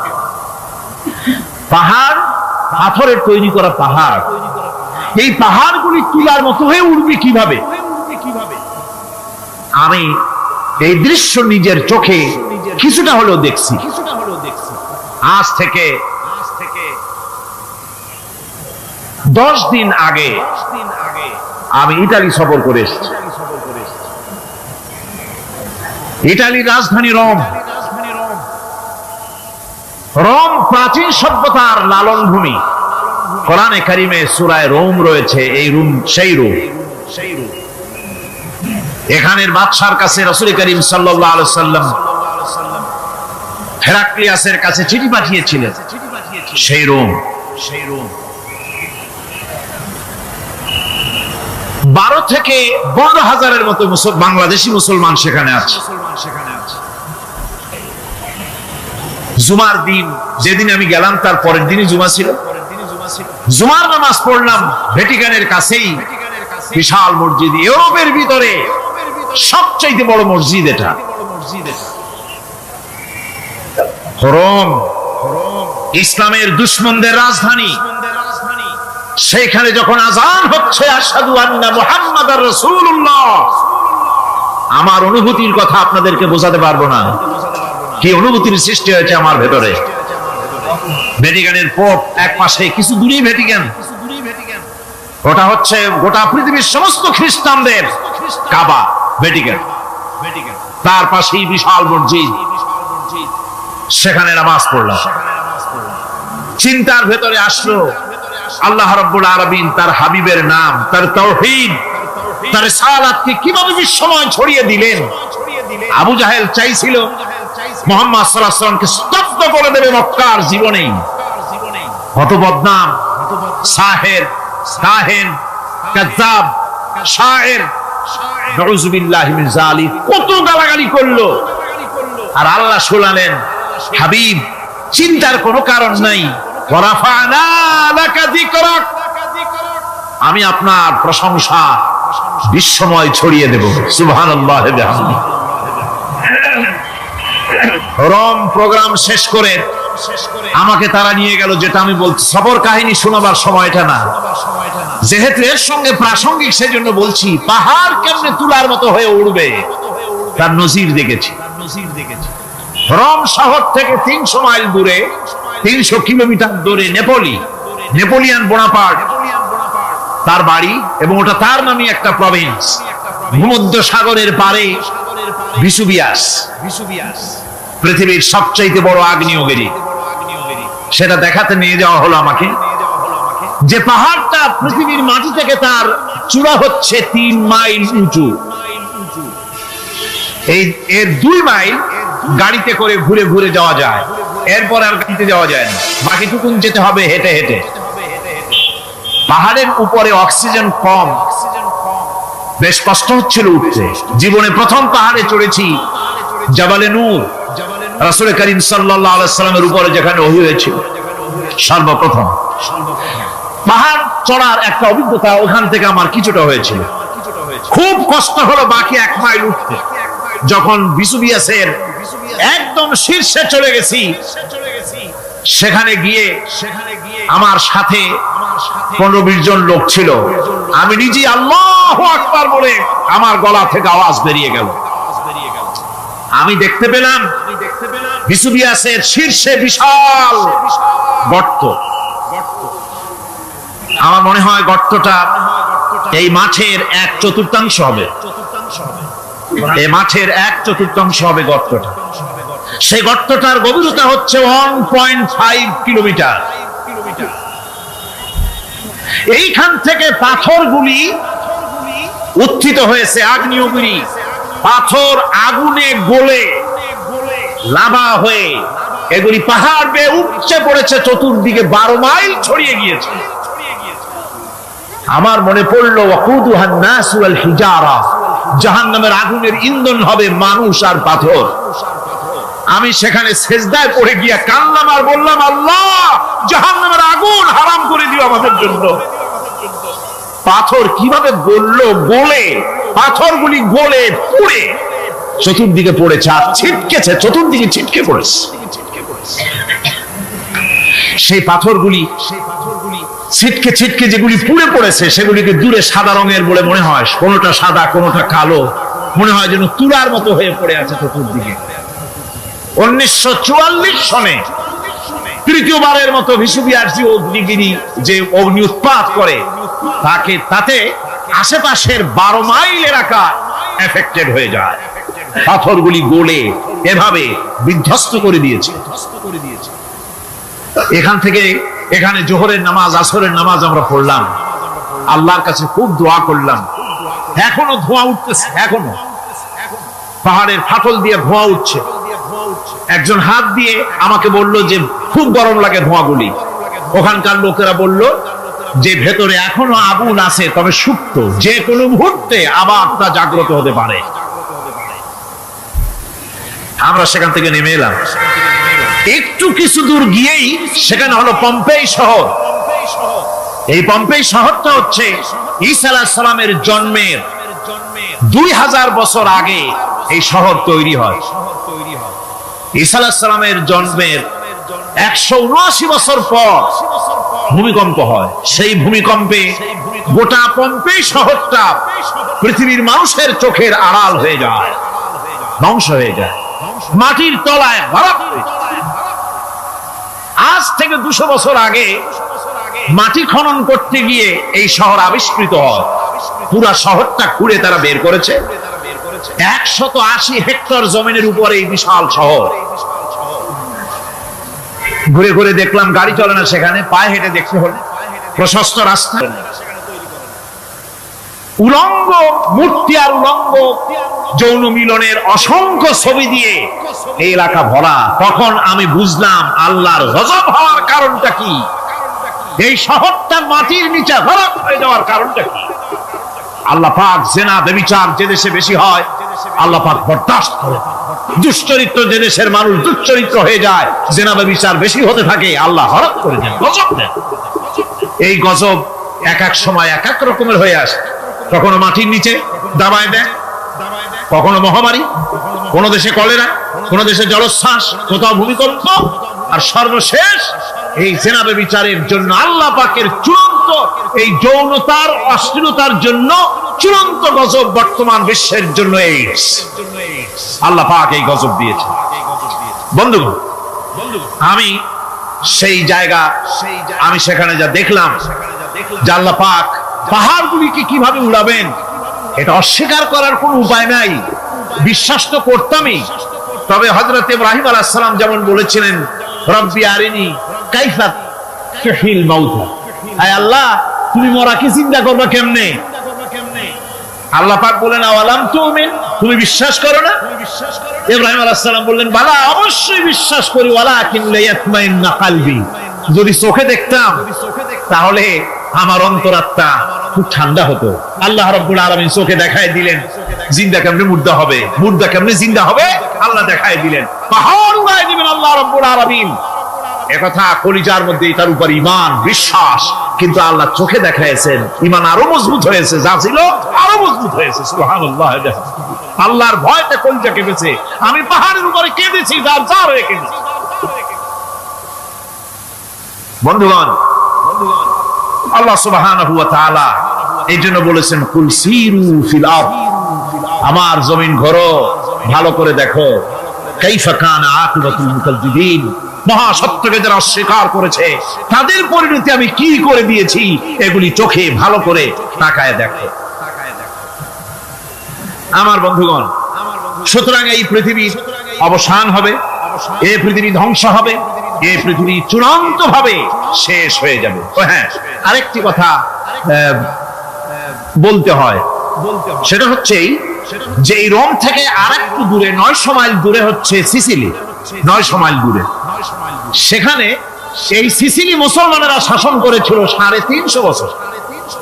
সেই সিসিলিতে রয়েছে 360টা মসজিদ মুসলমানদের করা। সমস্ত মসজিদগুলি আজ তালা বন্ধ, একটা মসজিদও খোলা নাই। সেখানকার মুসলমানেরা ওয়াজ শুনতে এসেছিল রোমে। আমি তাদের জন্য পরামর্শ দিয়েছি যে গভর্নমেন্টের কাছে তোমরা দাবি জানাও যে অন্তত একটা মসজিদের দরজা আমাদের জন্য খুলে দাও। রোমের অবস্থানরত প্রবাসী বাংলাদেশি মুসলমানেরা আমাকে বলেছে, তাদের অনেকের বাড়ি চট্টগ্রামেও আছে, আমাকে বলেছে তাদের চোখে পানি আসছে বলার সময় যে চিরময় তাফসীর মাহফিল যখন আসে কলজাটা কাঁদতে থাকে যাওয়ার জন্য। তো যাওয়া তো সম্ভব না এত দূর থেকে, আমাদের সালাম বলে দিবেন যত লোক আসবে, আর আমাদের জন্য দোয়া করতে বলবেন যেন এই রোমের ভিতরে আমরা ইসলামের আদর্শের ভিত্তিতে আমরা যেন চলতে পারি। আপনারা দোয়া করুন তাদের জন্য। ভাইরা আমার, এই পৃথিবী একদিন পরিসমাপ্তি ঘটবে এবং আল্লাহর দরবারে আমাদেরকে উঠতে হবে এবং সেখানে আমাদের বিচার হবে। সেখানে আমাদের কি হবে? বিচার হবে। আল্লাহ পাক বিচারটাকে নির্ভুল করার জন্য, সঠিক করার জন্য প্রত্যেকের গলায় আমলনামা ঝুলায় রাখছে, এখানে রেকর্ডের ব্যবস্থা করা হয়েছে। আল্লাহ পাক বলছেন, ওয়া কুল্লা ইনসানিন আলজামনাহু তাইরাহু ফি উনুকিহি ওয়া নুখরিজু লাহু ইয়াওমাল কিয়ামাতি কিতাবান ইয়ালকাহু মানশুরা। আল্লাহ পাক বলেন, প্রত্যেকের ভালো মন্দ কর্মফল, কর্মলিপি আমি তার গলায় ঝুলায় রেখেছি। কিয়ামতের দিন সে নিজের কাছে স্পষ্ট সব দেখতে পারবে, কোন জিনিস বাদ পড়বে না। তার গলায় তার আমলনামা ঝুলানো আছে, সব রেকর্ড হতেছে। আমরা যা করছি সবগুলি রেকর্ড হয়ে যাচ্ছে। বর্তমান বিজ্ঞানীরা আবিষ্কার করেছে যে মানুষের শরীরের ভিতরে ডিএনএ আছে, রক্তের ভিতরে ডিএনএ, এটা একটা কোডর। মানুষের রক্তের ভিতরে ডিএনএ আছে। যেমন তার ব্রেনের ভিতরে কতগুলি কোষ আছে, এক একটা কোষ এক এক ধরনের কাজ করে, অনুরূপ ভাবে তার শরীরের ভিতরে রক্তের ভিতরে ডিএনএ আছে। এই ডিএনএটা কি? এই ডিএনএটা হচ্ছে, এই ডিএনএ একটা কম্পিউটারের মতো কাজ করতেছে। লোকটা কি করবে, কোথায় যাবে, সে ভালো হবে মন্দ হবে কি হবে, সব তার ডিএনএ এর মধ্যে রেকর্ডকৃত আছে। এটা বোঝার জন্য একটা সুন্দর দৃষ্টান্ত দেওয়া যায়। যেমন এই কাগজটাকে আপনারা মনে করুন একটা গাড়ির ব্লুপ্রিন্ট, একটা ব্লুপ্রিন্ট, একটা গাড়ির ব্লুপ্রিন্ট। এখানে লেখা আছে গাড়ি কিভাবে তৈরি হবে। এই কাগজটা নিয়ে ঘরের মধ্যে রেখে দিলে এখন এই কাগজটা থেকেই অটোমেটিক গাড়ির উইন্ডো তৈরি হলো, শিল তৈরি হলো, গাড়ির বডি তৈরি হলো, চেসিস তৈরি হলো, টায়ার তৈরি হলো, ইঞ্জিন তৈরি হলো, ব্যাটারি তৈরি হলো, পেট্রোল নিল, আর কোন রকমের ড্রাইভার ছাড়াই গাড়ি চলতে আরম্ভ করলো। এই কথাটা যদি মনের মাথার মধ্যে আনতে পারেন যে এটা কিভাবে হইতে পারে, এতে লেখা অনুযায়ী যেভাবে হওয়া যদি সম্ভব হয়, অনুরূপ ভাবে মানুষের রক্তের ভিতরে ডিএনএ এরা আবিষ্কার করেছে, এর ভিতরে মানুষের ভালো মন্দ কোথায় যাবে কি করবে সবকিছুর মধ্যে রয়েছে। কোরআনে কারীমে আল্লাহ রাব্বুল আলামিন, আমি গত বছর বলছিলাম যে বিজ্ঞানের আবিষ্কার যত বাড়বে কোরআন বোঝা মানুষের জন্য তত সহজ হবে। কোন সুবহানাল্লাহ। কোরআন বোঝা মানুষের জন্য তত সহজ হবে। সুতরাং মানুষের গলার সাথে আল্লাহ পাক বলছেন যে একটা আমলনামা আমি ঝুলাই দিয়েছি তার গলার সাথে, সে যা করতেছে ওখানে সব লিপিবদ্ধ হচ্ছে, কম্পিউটারাইজড, কম্পিউটারের মতো এগুলি সব গ্রহণ করতেছে। এগুলি কিয়ামতের দিন তার সামনে হাজির করা হবে। কিয়ামতে যখন আমলনামা তার সামনে দিয়ে বলা হবে, ইকরা কিতাবাকা কাফা বিনাফসিকাল ইয়াওমা আলাইকা হাসিবা, তাকে বলা হবে নিজের কর্মলিপি নিজেই পড়ো, আজ তুমি তোমার নিজের হিসাব নিতে যথেষ্ট। বন্ধুগণ, এই মাহফিলে যত লোক আমরা বসে আছি, আমরা আমাদের হিসাব নিতে যথেষ্ট না আরেকজন লাগবে? কোন আমরা যথেষ্ট কিনা? কথা বোঝেন নাই। আমি বলতে চেয়েছি এটা, আমরা যদি এখন চোখ বুঝে চিন্তা করি যে পিছনের জীবনে কি করেছি, মনে পড়বে নাকি পড়বে না? বলেন সবাই, পড়বে কি পড়বে না? ছোটবেলায় কবে পায়ের নিচে কাঁটা ফুটেছিল, কবে কোথায় আছাড় খেয়েছিলেন, কবে কার বেল, তাল, আম, কাঁচা আম চুরি করে খেতে গিয়ে কিল খেয়েছিলেন, তারা খেয়েছিলেন, তাকে এখন মনে নাই? আছে। তাহলে কি ওই তাল বেল চুরি করতে গিয়ে যে কিলটা খাইছিলেন সেটাও মনে আছে, ভালো মন্দ সব মনে আছে। তাহলে কোন হোটেলের রুমে কি করছিলেন, কোন স্কুলে কোন কলেজে কি করছিলেন, তারপরে জীবনে ছোট বড় ঘটনাগুলি চোখ বুঝতে মনে পড়বে না? এবার হিসাব করেন, মনে যদি পড়ে এবার হিসাব করেন আপনি জান্নাতি না জাহান্নামী। আপনি আপনার নিজের হিসাব নেওয়ার জন্য যথেষ্ট। তাকে হিসাব করতে বলা হবে, তোমার হিসাব, তোমার নিজের হিসাব নেওয়ার জন্য তুমি যথেষ্ট, তোমার হিসাব তুমি নিজেই করো, এটা পড়ো। আর সেই কিয়ামতের দিন কোন সাহায্যকারী মিলবে না। লান তানফাকুম আরহামুকুম ওয়ালা আওলাদুকুম ইয়াওমাল কিয়ামাহ। লান তানফাকুম, কিয়ামতের দিন কোনো ফায়দা হবে না, অবশ্যই কোনো ফায়দা হবে না, কোনো উপকারে আসবে না। কিয়ামতের দিন তোমার সন্তান, তোমার স্ত্রী, তোমার মাল, তোমার সম্পদ কোনো উপকারে আসবে না। কিয়ামতের ময়দানে সেদিন সব তোমার সাথে বিচ্ছেদ করবে, সব পালায় যাবে। সেখানে উৎকোষেরও কোনো কারবার নাই যে ঘুষ টুস দিয়া, ফেরেশতাদের কোন রকম বুঝবাজ দিয়া, আলাদা কোনো চোরাগলি পথ দিয়া একেবারে ফুট করে ভেসতে চলে যাবেন, এমন কোনো সুযোগ নাই।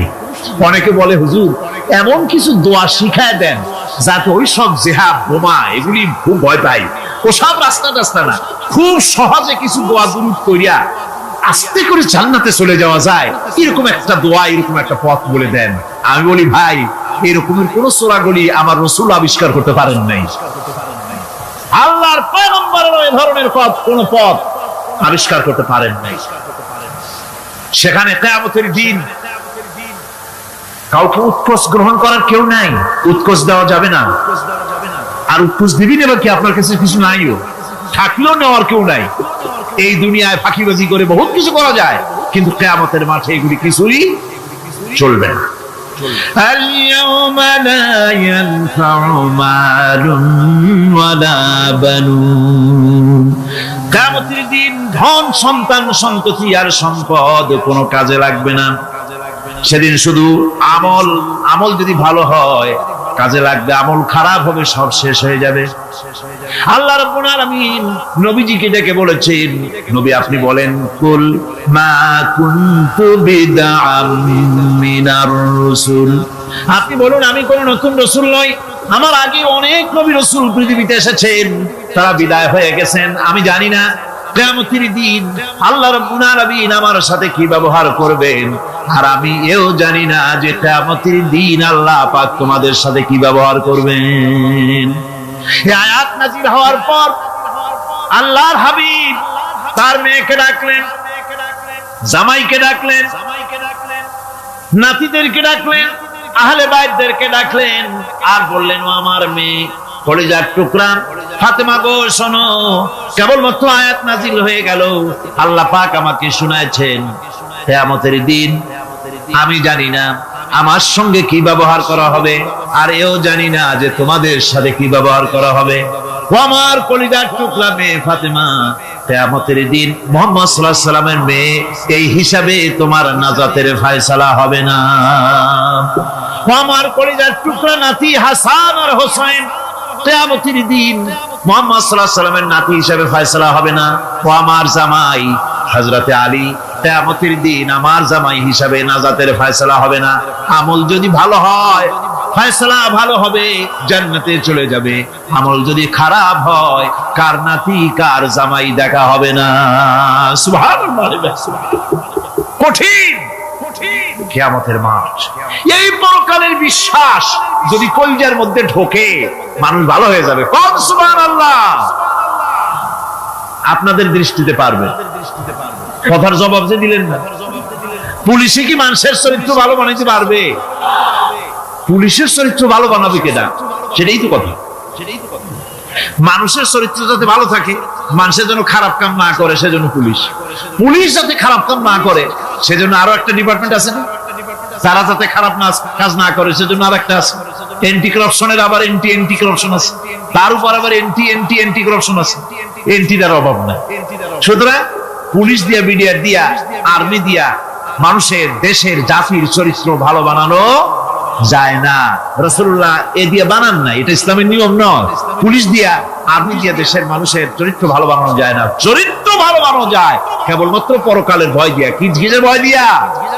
ওই যে মক্কার জীবনে ওই সমস্ত মানুষগুলি যারা চুরি করত, ডাকাতি করত, জিনা করত, বদমাশি করত, যারা শয়তানি করত, যারা মানুষকে খুন করত, এই মানুষগুলি এত ভালো হয়ে গেল, যারা চুরি ছেড়ে দিল, ডাকাতি ছেড়ে দিল, জিনা ব্যভিচার ছেড়ে দিল, এত ভালো হয়ে গেল, পৃথিবীর মধ্যে সেরা মানুষ তারা হয়ে গেলেন। জোরে বলেন সুবহানাল্লাহ। নবীর সাহাবীরা পৃথিবীর শ্রেষ্ঠ সন্তান, নবীর সাহাবীরা পৃথিবীর সেরা মানুষ, তাদের চাইতে সেরা মানুষ নবীদের পরে আর কেউ হতে পারে না। জোরে কোন সুবহানাল্লাহ। নবীর পরে পৃথিবীতে শ্রেষ্ঠ মানুষ কারা? সাহাবায়ে কেরাম রিদওয়ানুল্লাহি তাআলা আলাইহিম আজমাইন। ওনারা তো কুফরের মধ্যে ছিলেন, শিরকের মধ্যে ছিলেন, চুরি, ডাকাতি, জিনা, ব্যভিচার এমন কোনো পাপ নাই যা করা হয়নি। তারপরে যখন আল্লাহর নবীর কাছ থেকে তাওহীদ, রিসালাত ও আখিরাতের দাওয়াত পেলেন, কি সোনার মানুষ এক একজন হয়ে গেলেন। সুবহানাল্লাহ। যারা ছিলেন নারীর সতীত্বের জম, তারা হয়ে গেলেন নারীর সতীত্বের পাহারাদার। যারা মানুষের মাল চুরি করত, ডাকাতি করত, তারা রাতভর মানুষের মালের পাহারা দিল, মানুষের রক্তের পাহারা দিল। সুবহানাল্লাহ বিহামদি। রক্ত সম্পদের পাহারা দিল। রাসূল বললেন, খায়রুল কুরুনে কারনি, সর্বশ্রেষ্ঠ যুগ তো আমার যুগ। বন্ধুগণ, এরপরে একটা জীবন আসবে ওই কিয়ামতের ময়দানে। এই পরকালের বিশ্বাসটা গুরুত্বপূর্ণ ব্যাপার, আমাদের সবকিছুর হিসাব দেওয়া লাগবে।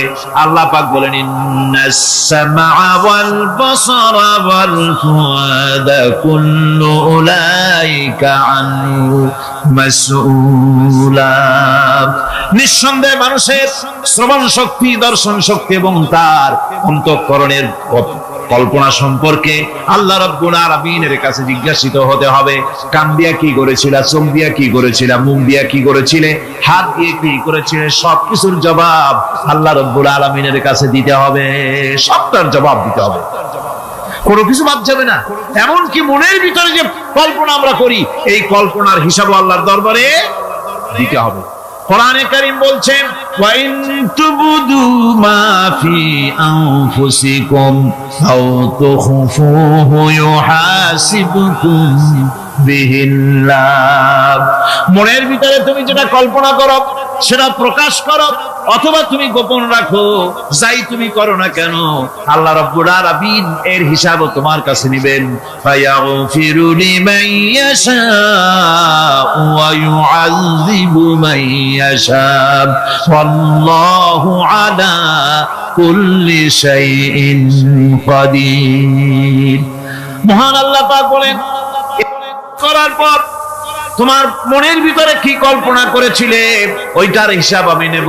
হিসাব নেওয়ার পর যারে খুশি ক্ষমা করে দেব, যাকে খুশি শাস্তি প্রদান করব। সবকিছুর উপরে আল্লাহ রাব্বুল আলামিন শক্তিমান, সব তিনি করতে পারেন, সমস্ত কুদরত রয়েছে তার। সুতরাং মানুষদেরকে, আল্লাহর বান্দাদেরকে বিশ্বাস করতে হবে যে আমার কোনো কথা বাদ যাবে না, কথাগুলি রেকর্ড হচ্ছে, কথা রেকর্ড হচ্ছে। আমি যে ওয়াজ করতেছি এই কথাগুলি রেকর্ড হচ্ছে নাকি হচ্ছে না? অনেক টেপ রেকর্ডার রেকর্ড হচ্ছে, অডিও ভিডিও হচ্ছে। আজ থেকে 50 বছর পর যদি এই রেকর্ড বাজানো হয়, আমাকে যদি বলা হয় যে আপনি অমুক জায়গায় অমুক কথা বলেছেন, আমি যদি বলি না আমি কথা বলি নাই, তারপরে যদি রেকর্ড বাজানো হয় তাহলে আমি কথা যে বলি নাই যদি বলি তাহলে এটা ধরা পড়বে না? সেখানে ধরা পড়বে না? তাহলে এই মানুষের কথা প্লাস্টিকের ফিতায় রেকর্ড করে 50 বছর, 100 বছর, 200 বছর, 500 বছর যদি প্লাস্টিকের ফিতায় এটাকে চলচ্চিত্র করে অথবা টেপ রেকর্ডারে করে যদি ধরে রাখা যায়, এই বুদ্ধিটা কে দিলেন কত দেখি? সবাই কন্যা এই বুদ্ধিটা দিলেন কে? যে আল্লাহ রাব্বুল আলামিন মানুষের মাথায় বুদ্ধি দিলেন, যার দ্বারা সে মানুষের কথাবার্তা অ্যাক্টিভিটি সব ধরে রাখতে পারে। সে আল্লাহ রাব্বুল আলামিন বুঝি আপনার আমার কথা এবং আপনার আমার অ্যাক্টিভিটিস কে তিনি বুঝি ধরে রাখতে পারবেন না কিয়ামত পর্যন্ত? পারবেন কিনা? সেজন্য রাব্বুল আলামিন বলেন, মা ইয়ালফিযু মিন কাওলিন ইল্লা লাদাইহি রাকীবুন আতীদ। সমস্ত কথা রেকর্ড হচ্ছে। সুবহানাল্লাহ কোন জোরে! সমস্ত কথা রেকর্ড হচ্ছে, একটা কথা বাদ যাবে না। মুখ আছে বলেই কথা বলবেন তা না, হিসাব করে কথা বলতে হবে। গীবত গাওয়া যাবে না, মিথ্যা কথা বলা যাবে না, মিথ্যা ওয়াদা করা যাবে না। মিথ্যা ওয়াদার তো মৌসুম এসে গেছে। কি কোন বোঝেন কথা? হ্যাঁ, মিথ্যা ওয়াদা মৌসুম এসে গেছে। এখন মৌসুমে বাহার, মিথ্যা বলার। কত সুন্দর সুন্দর ওয়াদা, সোনা দিয়া রাস্তা বানায় দেবে। অভুক্ত মানুষদের বলা হয় না খেয়ে মরবেন না, কিন্তু কি খেয়ে মরবে তাও কয়। আমরা যদি যাইতে পারি তাহলে মটকির মতো রসগোল্লা বানাই, গরুর গাড়ির চাকার মতো জিলাপি বানাই, খাইতে গিয়ে হা করে শীত হয়ে থাকে। কত রঙিন রঙিন কথা মিথ্যা ওয়াদার সময়। ভাইরা আমার, পরকাল যদি বিশ্বাস করে সেই ব্যক্তি কিছুতেই মুখ আছে বলেই যা খুশি বলবে না, পরনিন্দা করবে না, পরচর্চা করবে না, হাত আছে বলেই যা তা লিখবে না। ঘটনা হইল একটা, লিখলো আর একটা। কলম একটা আছে বলেই যা খুশি তা লেখা যায় না, মুখ আছে বলেই যা খুশি তা বলা যায় না, চোখ আছে বলেই যা খুশি তা দেখা যায় না। গরু খাওয়া জায়েজ করা হয়েছে বলে গরুর লেজ থেকে মাথা পর্যন্ত পাইকারি দরে সব খাওয়া যায় না। গরু খাওয়া হারাম না হালাল? হালাল। পাইকারি দরে লেজ থেকে মাথা পর্যন্ত সব খাওয়া হালাল না। ওর মধ্যে আল্লাহ কিছু হারাম রেখে দিয়েছে, সেগুলোকে বাইসে খাইতে হবে। আল্লাহ দেখতে চান পাইকারি দরে জমের খাওয়া খাও না আমার হারাম গুলি বাদ দিয়া খাও, নিষেধ করা গুলি বাদ দিয়া খাও। মুখ আছে বলেই যা খুশি তা বলা যাবে না, কান আছে বলেই যা খুশি তা শোনা যাবে না, চোখ আছে বলেই যা খুশি তা দেখা যাবে না, হাত পা আছে বলেই যা খুশি তা করা যাবে না। সবটার পেছনে আল্লাহ রাব্বুল আলামিনকে ভয় করা লাগবে। মহান আল্লাহ রাব্বুল আলামিন বলে, বান্দারে তোমার সমস্ত কার্যাবলী এমনকি তোমার চাহনিটা পর্যন্ত কার দিকে কি নিয়তে তাকায়ছো কেউ জানে না, আমি আল্লাহ রব্বুল আলামিন জানি। وَيَعْلَمُ خَائِنَةَ الْأَعْيُنِ وَمَا تُخْفِي الصُّدُورُ। তোমার অন্তঃকরণ কি জিনিস গোপন করে, আর তোমার চক্ষু কি লুকোচুরি খেলে, আমি টের পাই। সুবহানাল্লাহ ওয়া বিহামদি। চশমার ফাঁক দিয়া কি দেখো, কানে দেখো, কি নজরে দেখো, সানগ্লাস পরিয়া কেউ ঠিক পায় না, আমি ঠিক পাই। সুবহানাল্লাহ, জোরে কোন সুবহানাল্লাহ। সুতরাং চোখের নজরের হিসাব হবে, হাতের কাজের হিসাব হবে, পায়ের চলার হিসাব হবে, আপনার বলার হিসাব হবে, মুখে যা বলেছেন, যা করেছেন, হাত পাও দিয়ে যা করেছেন, সবকিছুর হিসাব হবে কিয়ামতের দিন। আল্লাহর দরবারে সবকিছু উপস্থিত হবে, কোনো জিনিস বাদ পড়বে না। فَمَن يَعْمَلْ مِثْقَالَ ذَرَّةٍ خَيْرًا يَرَهُ وَمَن يَعْمَلْ مِثْقَالَ ذَرَّةٍ شَرًّا يَرَهُ। ছোট্ট একটা ভালো কাজ যদি করো, তাও হাজির করা হবে সামান্যতম ভালো কাজও তোমার বাদ পড়বে না। আর ক্ষুদ্রতম কোনো খারাপ কাজ করলে তাও উপস্থিত করা হবে, সব তোমার সামনে, কোনো জিনিস বাদ পড়বে না, সব দেখতে পাবে কিয়ামতের দিন। ভালো কাজটাও আর খারাপ কাজটাও আল্লাহর কাছে সেদিন আল্লাহ পাক মানুষের সামনে উপস্থিত করে দিবেন। আল্লাহ পাক বলছেন, সেদিন এই জমিন তার ভিতরে যা লুকায়িত ছিল, জমিন সব বের করে দেবে। কান্নাহুম জারাদুম মুনতাশির। টিড্ডি, ফড়িংগুলি, পোকাগুলি মাটির থেকে যেমন বেরোয়, এ মাটির ভিতরে যা আছে কিয়ামতের দিন সব মাটি বের করে দেবে। ইযা যুলজিলাতিল আরদু জিলজালাহা ওয়া আখরাজাতিল আরদু আসকালাহা ওয়া ক্বালাল ইনসানু মা লাহা। এ জমিনকে ঝাঁকি মারা হবে প্রবল এক ঝাঁকুনিতে। এই পৃথিবীর মধ্যে যা কিছু আছে সব বেরিয়ে যাবে। সুবহানাল্লাহ কইতে ইচ্ছা করে না মিয়ারা? এক ঝাঁকুনিতে পৃথিবী সব বের করে দেবে। মানুষ হয়রান হয়ে বলবে, কি হয়েছে, এ মাটির হলোটা কি? আমার বন্ধুগণ, মানুষ হয়রান হয়ে গিয়ে বলবে, মাটির কি হলো? আল্লাহ রাব্বুল আলামিন বলেন, ইয়াউমাইযিন তুহাদ্দিসু আখবারাহা বিআন্না রাব্বাকা আওহা লাহা। জমিনের উপরে যা ঘটেছে জমিন তা সব বের করে দেবে, সব প্রকাশ করে দেবে। আর এটা এই জন্য হবে যেহেতু তার রবের হুকুম হয়েছে, তার রব হুকুম করেছে, বের করে দে। জমিনের ভিতরে আছে যা সব বেরিয়ে যাবে, আকাশ ভেঙে পড়বে, পাহাড় উড়ে যাবে, জমিনের ভিতরে যা আছে সব উপরে চলে আসবে। পৃথিবীতে সব শেষ, কিচ্ছু নাই, আকাশ নাই, পাহাড় নাই, সমুদ্র নাই, সব একাকার। চন্দ্র নাই, সূর্য নাই, তারকা নাই, গ্যালাক্সি নাই, মহাশূন্য নাই, সব শেষ।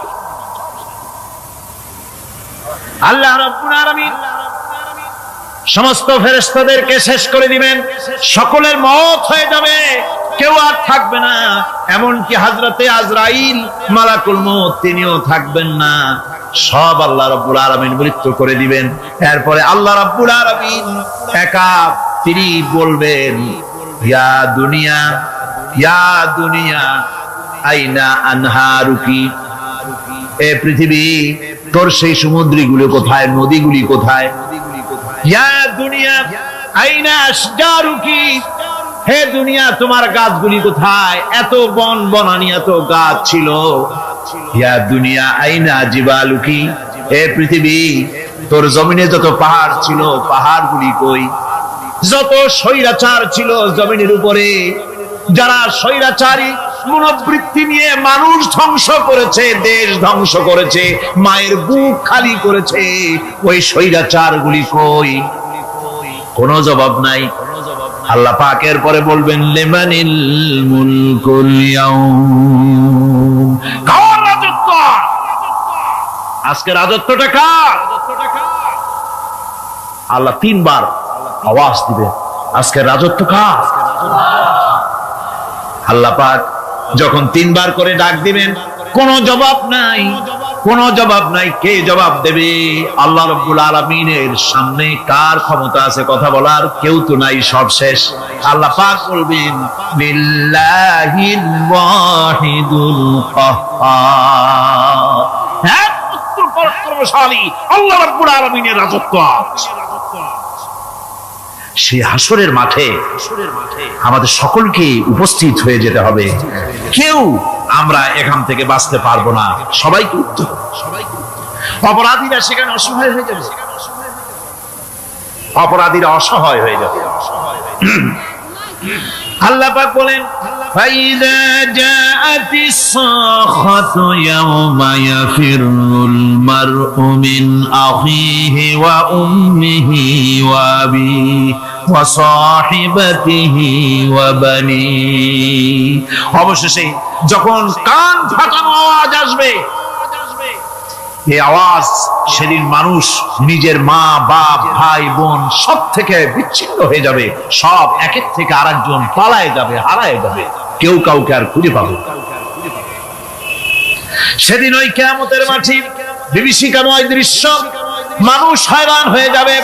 মাথার 1 হাত অথবা অর্ধ মাইল অথবা 1 বিগত এতটুকু উপরে ওই প্রকাণ্ড সূর্যটার তাপ আসবে, গুনাহগারের মাথার চান্দি ফেটে গিয়া মগজগুলি গলে গলে নাক কান দিয়ে বের পড়তে লাগবে, জিহ্বাটা কুকুরের মতো ঝুলে নাভিস্থল পর্যন্ত পড়ে যাবে, মাটিটা সূর্যের উত্তাপে তামার মতো গরম হয়ে যাবে, সারা হাসর জুড়ে আওয়াজ হবে পানি পানি পানি।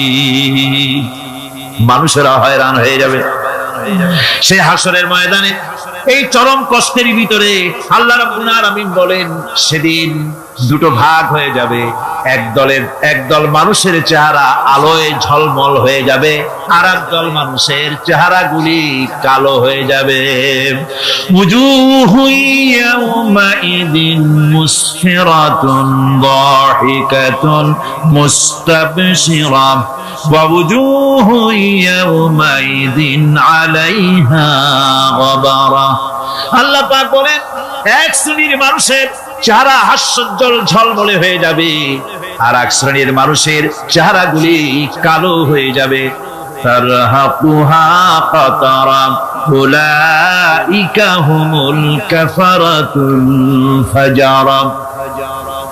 হাস্যোজ্জ্বল, স্বচ্ছন্দপূর্ণ, সুন্দর, উজ্জ্বল ঝলমলে চেহারা হবে ঈমান আনার কারণে, পরকালকে বিশ্বাস করার কারণে, আল্লাহ এবং রাসূলের কথা অনুযায়ী জীবন যাপনের কারণে চেহারাটা উজ্জ্বল হয়ে যাবে। আর আল্লাহর নাফরমানি, রাসূলের নাফরমানি, পরকালকে অস্বীকার করার কারণে কাফেরগুলির চেহারা, মুনাফিকগুলির চেহারা কালো হয়ে যাবে। তাদেরকে আলাদা করে দেওয়া হবে। ফামতাজুল ইয়াওমা আইয়ুহাল মুজরিমুন, মুজরিমদেরকে আলাদা করে দেওয়া হবে, 2টা ভাগ হয়ে যাবে।